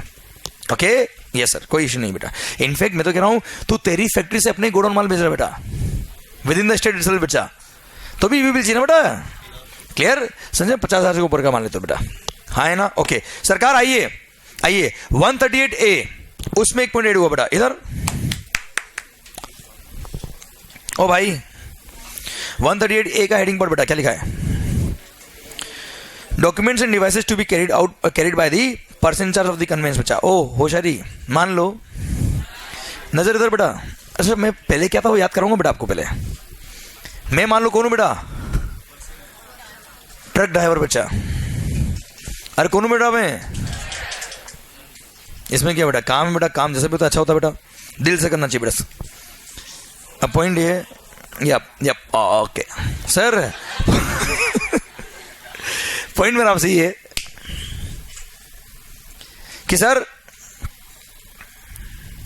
मैं person incharge of the conveyance है और मेरे को बोल दिया क्या, जब भी तू मूवमेंट ऑफ द गुड्स करेगा तो सर हमने गाड़ी अगर रोकी तो तेरे पास डॉक्यूमेंट होने चाहिए क्या क्या बेटा, टैक्स इनवॉइस या डिलीवरी चालान प्लस ईवे बिल होना चाहिए बच्चा आपके पास। हाँ है ना बच्चा, आवाज नहीं आ रही होए। अच्छा, एग्जिम्प्टेड गुड्स के केस में तो एनीवेज ईवे बिल चाहिए ही नहीं बेटा। क्लियर, इसलिए बिल ऑफ सप्लाई अगर है तो ईवे बिल वैसे भी नहीं चाहिए बेटा आपको। ठीक है, इधर ध्यान बेटा। तो टैक्सेबल गुड्स अगर होता है तो ईवे बिल चाहिए बेटा, तो टैक्स इनवॉइस होना चाहिए प्लस क्या होना चाहिए बेटा, ईवे बिल। या फिर अगर मूवमेंट है केवल सप्लाई नहीं है तो डिलीवरी चालान होगा बेटा, साथ में क्या होगा बेटा, ईवे बिल। पर सर मान ले मैं कस्टम क्लियरेंस करा के लेके रहा हूँ, कहां से ला रहा हूँ बेटा मैं, अब कस्टम क्लियरेंस करा के आपकी फैक्ट्री तक गुड्स आ रहा है बच्चा, तो ऐसे कैसे हुई, अगर मोर देन 50,000 का बिल है तो ईवी बिल तो चाहिए बेटा, पर साथ में बिल ऑफ एंट्री याद आया बच्चा आपको, जिसकी वजह से आपने कस्टम क्लियरेंस कराया होगा बेटा, उसका कॉपी भी चाहिए बेटा उसको। मतलब ड्राइवर को इनवॉइस के साथ में क्या होना चाहिए बेटा, बिल ऑफ एंट्री का कॉपी भी होना चाहिए बच्चा। ये लिखा है पॉइंट, नथिंग एल्स बच्चा, कोई खास बात नहीं, पढ़ो बेटा। Provided further that in case of imported goods, the person in charge of the conveyance shall also carry a copy of the bill of entry filed by the importer of such goods and shall indicate the number and date of bill of entry in part A of the form number GST eway bill 01 number बच्चा। हाँ है ना, जो eway bill का part A बेटा उसमें आपको bill of entry का नंबर प्लस उसकी डेट भी अपडेट करनी पड़ेगी बेटा। हाँ है ना, क्लियर, समझे? या ओके सर, सुनना, सरकार ध्यान देना बच्चा कि इन केस, क्या बोला सर, अब अगर ईवी बिल की रिक्वायरमेंट आ गई बच्चा तो ईवी बिल इश्यू करना पड़ेगा आपको बेटा। पर पता है, अगर आपकी गाड़ी रास्ते में रोकी उन्होंने बेटा और क्या किया, इंस्पेक्शन किया, तो पता है इंस्पेक्शन की रिपोर्ट विद इन 24 आवर्स उस ऑफिसर को समरी रिपोर्ट अपलोड करनी पड़ती है विद इन 24 आवर बच्चा, और उसकी final report with in 3 days उसको अपलोड करनी पड़ेगी with in 3 days common portal पे, जो आपके लिए अवेलेबल हो जाएगी बच्चा। क्लियर? पर सरकार ऑफिसर को इतना काम फास्ट करने में थोड़ा सा टेंशन आता है बच्चा, बहुत प्रेशर होता है बेटा इनके पास काम का बेटा, बहुत काम करते बेटा दिन रात ये। क्लियर? इस कारण से इनको बोल दिया कि कमिश्नर के पास पावर है, किसका पावर है बेटा, कि जो फाइनल रिपोर्ट थी ना बेटा 3 दिन की बेटा, उसको 3 दिन का टाइम और दे सकता है बच्चा, मतलब दे सकता है, ये बोला बेटा। क्लियर? 3 दिन का टाइम तो इनके पास ऑलरेडी है बेटा। क्लियर? कमिश्नर चाहे तो having regard to circumstance of the case उस ऑफिसर को 3 दिन का फर्दर टाइम और दे सकता है to upload the final report बेटा, नॉट मोर देन 3 डेज बच्चा, है ना, मैक्सिमम 3 दिन बच्चा। Okay clear? वेरिफिकेशन रिपोर्ट बच्चा, हाँ है ना रे, कोई खास बात बच्चा नहीं। आइए बेटा नेक्स्ट में बेटा, सरकार अब एक जो पॉइंट एड हुआ बेटा, जो पेज में 530 पे दे रखा है बेटा, मिलेगा आपको? सुनो, 3-4 पॉइंट बेटा, इनफैक्ट 4 पॉइंट दिख रहा है आपको सर, इधर उधर होशियारी। मान लो मैं कौन हूं बेटा, ट्रक ड्राइवर। Clear sir? या मैं ही ट्रांसपोर्ट का मालिक हूं बच्चा, मैं आई एम द ट्रांसपोर्टर बच्चा, और मैं पता है महाराष्ट्र में भी रजिस्टर्ड हूं, राजस्थान में भी रजिस्टर्ड हूं, मध्य प्रदेश में भी रजिस्टर्ड हूं, और 4-5 स्टेट और भी नाम याद नहीं बेटा, वहां रजिस्टर्ड बेटा मैं। अब सर आसाराम किसको देख रहा है बेटा, ये ऊपर हो गए, किसको देख रहा तू बेटा? सर झूठ मत बोलते, मैं बता सकता हूं तू किसको देख रहा था बेटा, इसे ध्यान दे बेटा। हाँ बताओ, खुद को बोलने में डर लगता है, मेरे से बुलवा रहा बेटा। सर पॉइंट ये सर इधर ध्यान बच्चा, बोलो बेटा। ओके सर, ये इंडिया का बेटा नक्शा देख रहा है बेटा। ओके सर इधर बेटा, बस मैंने तो बोल दिया आप। ओके इधर पागल से बात मत कर सर, बोलो बोलो, पंचायत आपके ज्यादा बेटा इधर। अब सरकार बात आती है कि ट्रांसपोर्टर मोर देन 1 स्टेट में रजिस्टर्ड है तो मोर देन 1 जीएसटी नंबर उसके पास बचा। पता है जब भी ईवी बिल इश्यू करता है बेटा, ईवी बिल का पार्ट ए या पार्ट बी बनाते हैं वो लोग बेटा, तो उनको पोर्टल पे जाके लॉगिन करना पड़ता है बेटा। अब लॉगिन करते हुए वो जीएसटी नंबर कौन सा यूज करे बच्चा? क्लियर? तो इसलिए उनको एक प्रैक्टिकल इश्यू आ रहा था बेटा, तो उसके लिए एक नोटिफिकेशन इशू किया उन्होंने गवर्नमेंट ने, और बोला क्या आप चाहो तो सारे जितने भी जीएसटी नंबर है आपके बेटा सेम पेन नंबर के लिए बेटा, उसके लिए कॉमन एनरोलमेंट नंबर के लिए अप्लाई कर देना बच्चा।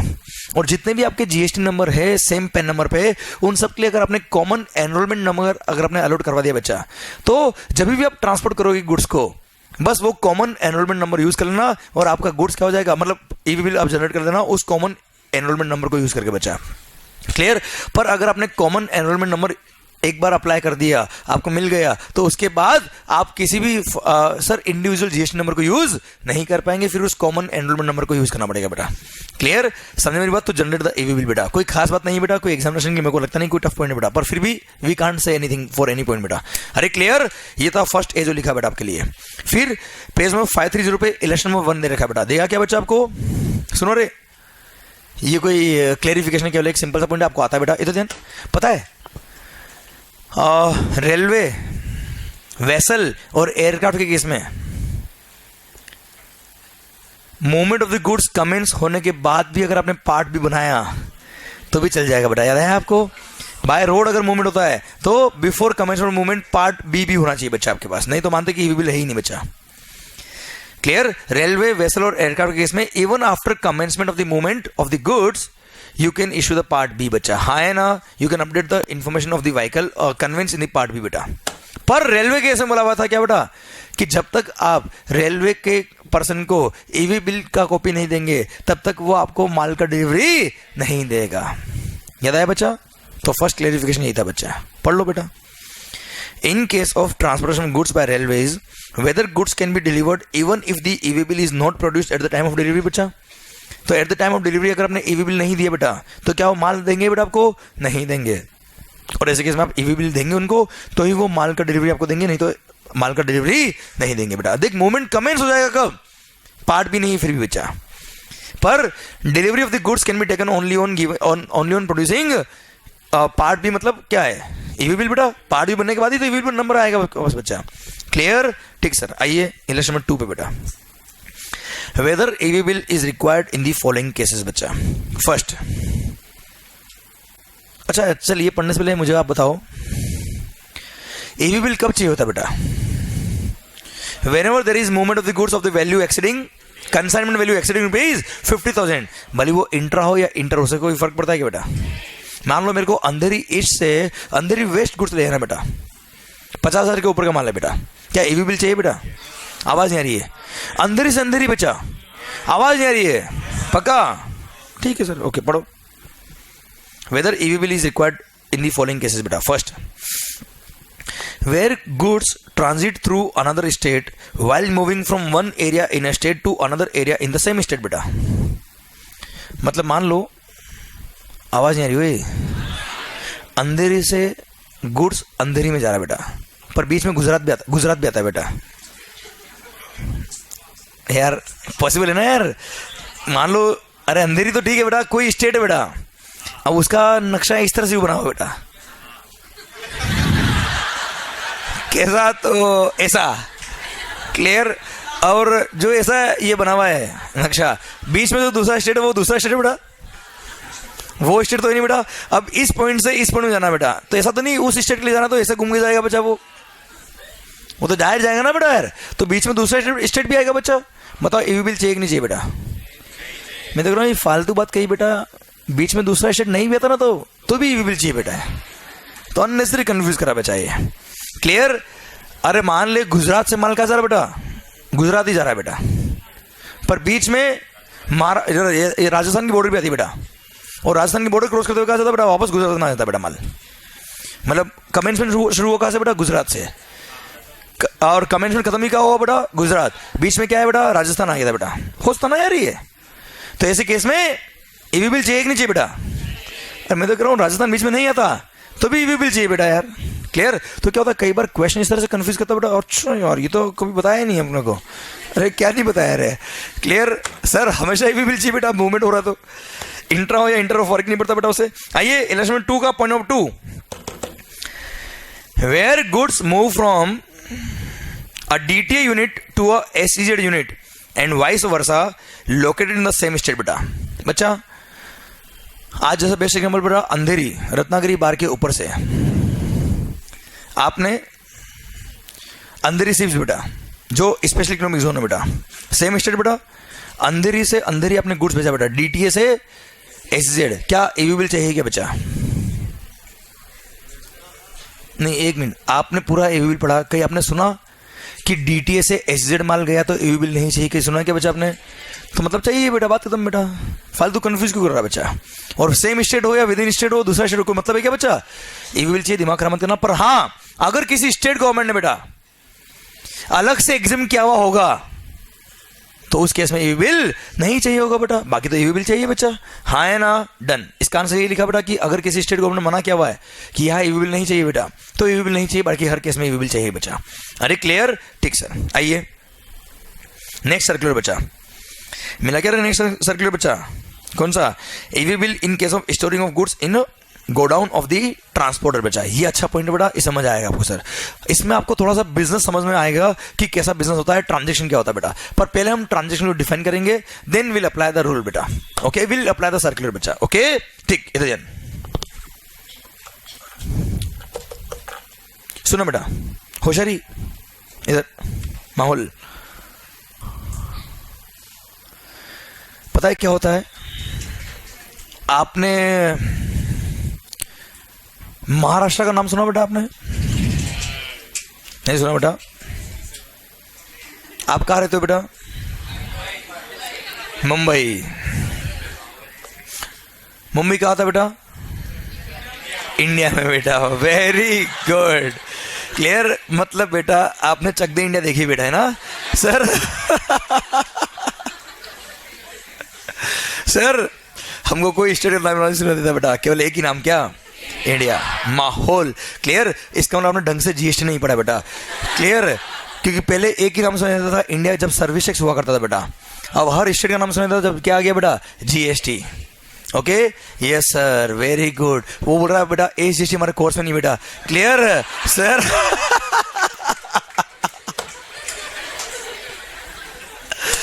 सर पॉइंट ये, अब समझो बेटा, सोच समझ नाम रखा है इसका आसान है बेटा सर। अब पॉइंट ये बच्चा, सीजीएसटी में जाना ना, हर स्टेट वाइज रजिस्ट्रेशन नंबर अलग होता है बेटा, भले सीजीएसटी हो या एसजीएसटी बच्चा, क्लियर। इधर होशियारी, मान लो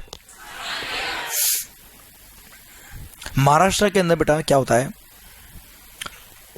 महाराष्ट्र तो यही बेटा, खैर यहां पे इचलकरंजी अगर आपने नाम सुना बेटा, या भिवंडी, अपने भिवंडी नाम लो बेटा, भिवंडी हो गया, इचलकरंजी हो गया बेटा, these are very good market of the kapda, clear. कपड़े का बहुत बड़ा मार्केट बेटा, ये बहुत बड़ा। आपने भिवंडी नाम सुना, पंचायत दिया बेटा इचलकरंजी का सर? अच्छा इचलकरंजी में भी है क्या? अरे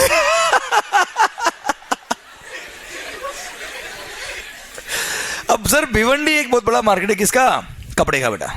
पता है क्या होता है, मैं आपको बताता हूँ प्रैक्टिकल बेटा, ये अपने पास भी केस आया था बेटा बहुत पहले, सुना। वहां से पाली, राजस्थान, सर पाली में भी बहुत बड़ा मार्केट है कपड़े का बच्चा, बहुत सारी फैक्ट्रीज वगैरह है बेटा। अब सर भिवंडी से लोग क्या करते हैं, कपड़ा परचेज करते हैं, कहा जाता है बेटा वो पाली। पाली वाले क्या करते बेटा, जो करना करेंगे, अपने क्या करना बेटा। अब पॉइंट मेरा आपसे ये है कि अब पाली के जो बिजनेसमैन है बेटा, वहां पता है ट्रेंड क्या चलता है, कि वहां के बिजनेसमैन बहुत बड़े ऑर्गेनाइज्ड वे में काम नहीं करते हैं। तो क्या होता है बच्चा, ट्रांसपोर्टर मान लो हमारे ऋषभ भाई, sir Rishabh is the transporter, इसने गुड्स उठाया कहां से बेटा? भिवंडी महाराष्ट्र से बच्चा, क्लियर। और लेके कहा गया बेटा? पाली। अब पाली में बायर थे मान लो मिस्टर अमित भाई बेटा, अमित भाई ने माल मंगाया था कहां से बेटा? भिवंडी से। ये ट्रांसपोर्टर वहां से उठा के ले आया बच्चा। अब बताए क्या होता है, अमित भाई कस्टमर ढूंढते बेटा, और जब तक इनको कस्टमर नहीं मिल जाता है तब तक ऋषभ को बोलते, ऋषभ ये गुड्स तेरे पास ही रख, मतलब ट्रांसपोर्टर को बोलते तू माल ले आया, ठीक है तेरे पास ही रखा, रुक, जब तक मैं तेरे को नहीं बोलूं तब तक डिलीवरी मत करना। अब सर ये क्या करता है बेटा, ट्रक में माल रखेगा ना बेटा, तो ट्रक से खाली तो करेगा ना बच्चा, क्लियर। पता है मतलब बिजनेस इस तरह के वहां एस्टेब्लिश हो चुके हैं कि जो ट्रांसपोर्टर होता है बेटा, उसके गोडाउन में वो माल रखता है आपका बच्चा। अमित भाई ने जिसने माल मंगाया भिवंडी से, that warehouse is not of Amit bhai बच्चा, that warehouse is of transporter. अब ट्रांसपोर्टर क्या करता है बच्चा, अपने गोडाउन में, अपने वेयर हाउस में अमित भाई का गुड्स रखवाता है बच्चा, क्लियर। सर वो गुड्स से goods as it is, packet के पैकेट कहां पड़े रहते बेटा? गोडाउन ऑफ ट्रांसपोर्टर बच्चा। फिर क्या होता है बेटा, अमित भाई को कस्टमर कोई मिल गया, मान लो बकरा मिल गया बच्चा, क्लियर, इसने हलाल कर दिया और सर माल उसको बेच दिया बेटा। फिर क्या करेगा बेटा, ये फोन करेगा किसको? ट्रांसपोर्टर को। ट्रांसपोर्टर माल उठा के डायरेक्ट वहां भेज दे बच्चा, ये माल उठाएगा और डायरेक्ट वहां भेज देगा बेटा। कोई डाउट इसमें बेटा? देखो पहले बिजनेस समझिए बेटा, फिर एक्ट को अप्लाई करेंगे हम। ये समझ में आया क्या बेटा आपको? बिजनेस का ट्रेंड समझ में आया बेटा? इनकम क्या हो रहा है, सर भिवंडी से माल उठता है, इचलकरंजी से माल उठता है, कहां पहुंचता है बेटा? पाली। पर पाली में जिसने परचेज ने गुड्स परचेज किया था वो क्या कर रहा था बेटा?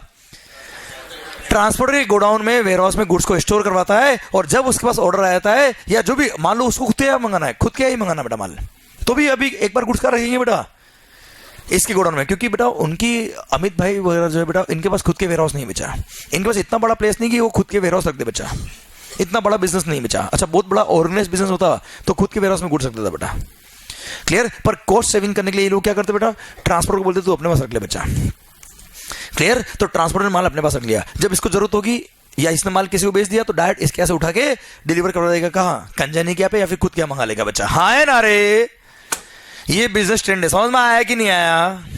अब पहला क्वेश्चन मेरा आपसे ये बच्चा,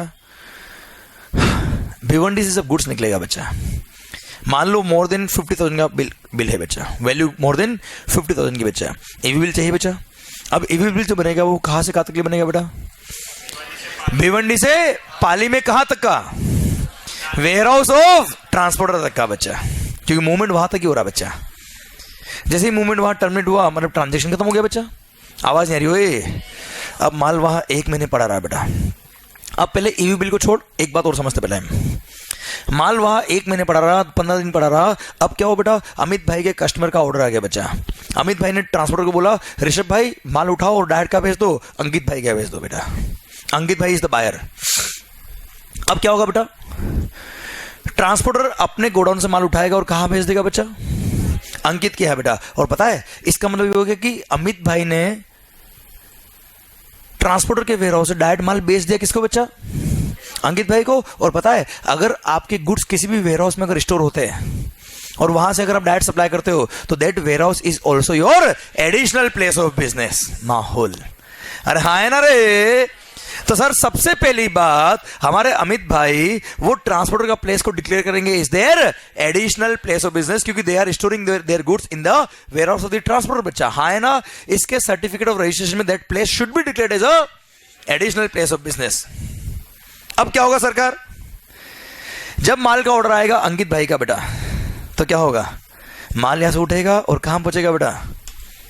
अंकित क्या है बेटा, बायर क्या है बेटा। तो अगेन क्या होगा बेटा, एक नया ट्रांजेक्शन हो गया, टैक्स इनवॉइस बनेगा या डिलीवरी चार्ज बनेगा। मान लो सप्लाई नहीं है, केवल माल केवल वहां भेजा है, बेचा नहीं बेटा। क्लियर। तो सरकार डिलीवरी चार्ज बनेगा, टैक्स इनवॉइस बनेगा, प्लस एक नया ईवी बिल बन जाएगा, नया ईवी बिल बन जाएगा। क्लियर। तो पता है क्वेश्चन क्या रेज हुआ बच्चा? क्वेश्चन ये रेज हुआ था कि जब भिवंडी से माल निकला और कहां पहुंचा, पाली इसके वेयर हाउस तक बचा।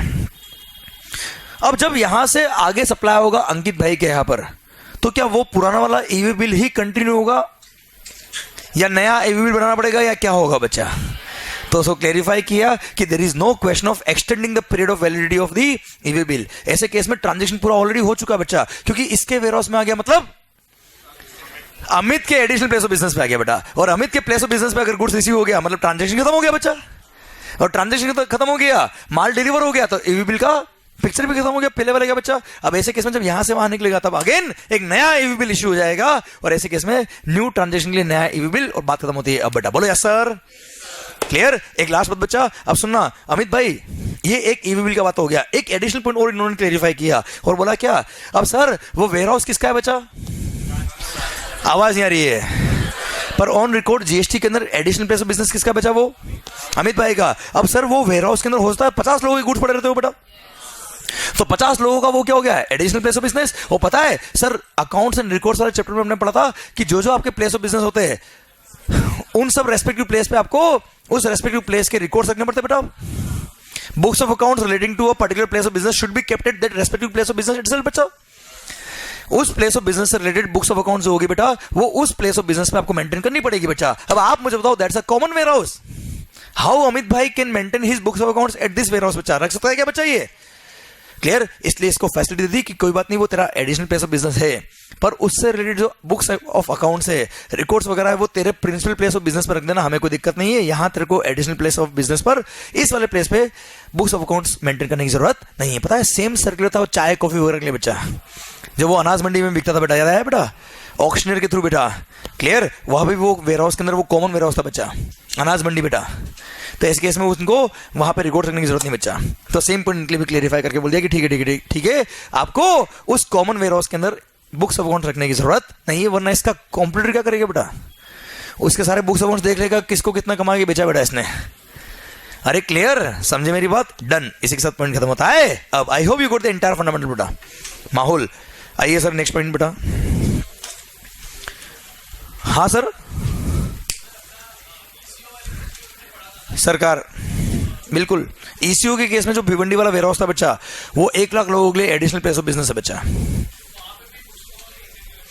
हाँ वहां पर इलेक्ट्रॉनिक फॉर्म में हो जाता है बच्चा सारे। सर वहां books of accounts are maintain in electronic form, तो कोई दिक्कत नहीं आती बच्चा। होता ना सर, सारा स्टॉक मेंटेन होता बेटा वहाँ पे तो। ओके सर, हाँ बेटा,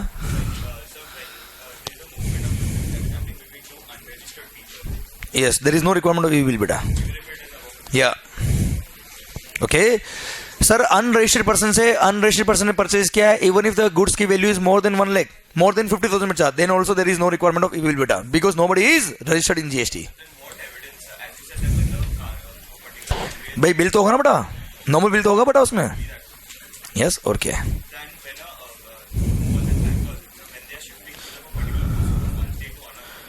तो वो क्या हाउस होल्ड आर्टिकल है ना बच्चा, तो there is no need of e bill बेटा, है ना, वो शेड्यूल में एनेक्स में लिखा बच्चा।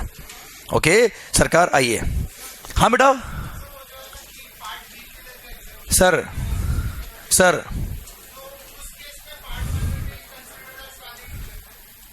Part A will be considered as, बस पार्ट ए मानेंगे उसको बेटा, बस उसको वैलिड ई-बिल बोलना ही नहीं है बेटा, पार्ट ए से ही चल जाएगा काम का, पार्ट ए चलेगा बेटा, बस चल जाएगा बस। ओके सरकार, कोई दिक्कत नहीं बेटा, खुद एक्ट ना लाओ किया बेटा, कोई रूल ना लाओ किया। आइए आइए सर, अपील्स एंड रिवीजन, ए होशारी, अरे वो याद है बेटा, अपील अथॉरिटी बेटा, ज्वाइंट कमिश्नर होता नहीं बेटा, ज्वाइंट कमिश्नर या एडिशनल कमिश्नर ने ऑर्डर पास किया तो अपील जाती है कहाँ, कमिश्नर ऑफ अपील के पास बच्चा, जीएसटी के अंदर बच्चा, पर सुपरिटेंडेंट और एसीडीसी ने ऑर्डर पास किया है तो अपील जाती है कहाँ बेटा, sir additional commissioner of appeal के पास जाती बेटा। पर अब उस अथॉरिटी को डिलीट करके क्या बोल दिया बेटा पे कि हम an officer not below the rank of joint commissioner of appeals, क्या बोला बेटा, an officer not below the rank of joint commissioner of appeal जो हम अपॉइंट करेंगे वो होगा क्या, appellate authority for the appeal to be filed against the order passed by superintendent, AC और डीसी। बच्चा सुनो बच्चा, वापस बोलता मेरा सर, याद है बेटा अपील में जीएसटी वाली अपील के लिए बेटा एपीलेट अथॉरिटी कौन था बेटा, कमिश्नर अपील था, पर कमिश्नर अपील के पास ऑर्डर जाएंगे उन्हीं ऑर्डर्स के अगेंस्ट जो ऑर्डर किसने पास किया बेटा, ज्वाइंट कमिश्नर या एडिशनल कमिश्नर ने, तो उससे लोअर रैंक में होता है कौन, एसीडीसी और सुपरिटेंडेंट बेटा, उन्होंने अगर ऑर्डर पास किए तो ऐसे केस में एपीलेट अथॉरिटी कौन है बेटा, पहले थी एडिशनल कमिश्नर ऑफ अपील्स बच्चा, पर सर इसको चेंज करके गवर्नमेंट ने क्या बोल दिया बेटा, an officer not below the rank of joint commissioner of appeals, जिसको हम अपॉइंट करेंगे वो होगा क्या, appellate authority for the purpose of filing appeal against the order passed by superintendent, AC या डीसी। बच्चा क्लियर, पक्का माहौल, डन। आइए सर अगला पॉइंट बेटा, एंटी प्रॉफिटिंग बच्चा, कुछ खास बात नहीं ऐड हुई बेटा, बस एक अथॉरिटी डिफाइन कर दी बेटा अलग से।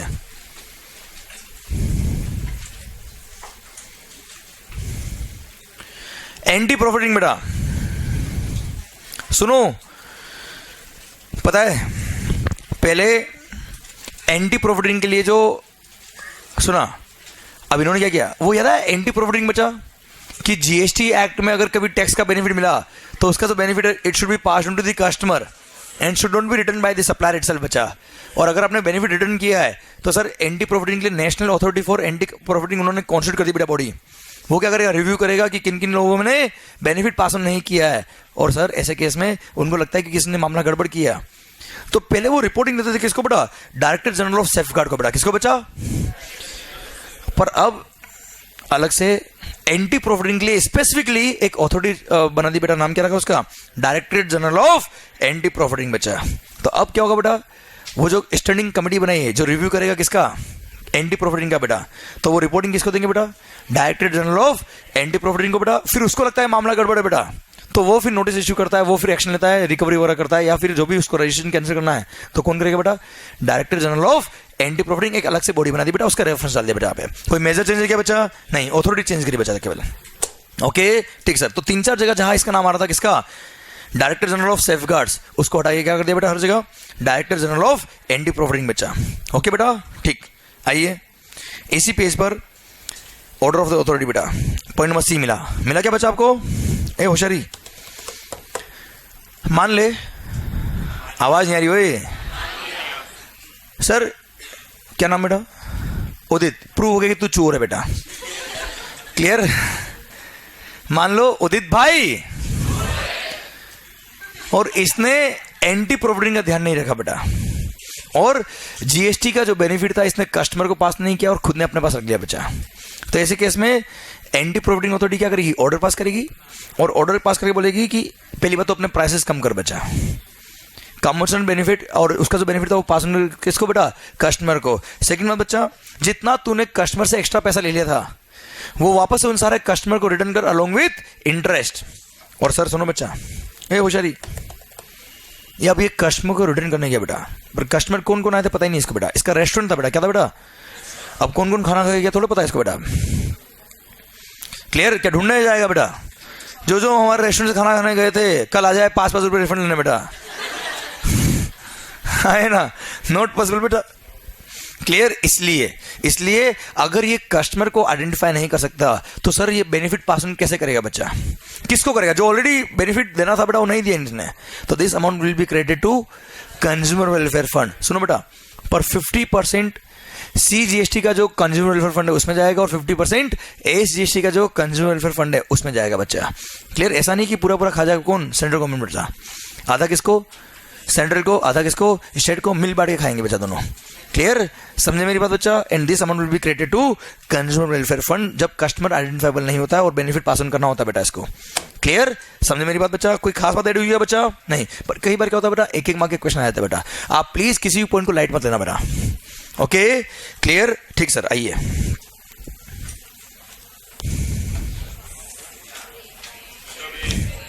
ओहो, जीएसटी के सारे अमेंडमेंट खत्म, माहौल आ रहा है क्या, customs act 1962 amendments of customs act पढ़ लेगा ब्रेक के बाद, माहौल, सरकार, मिलते हैं ब्रेक के बाद।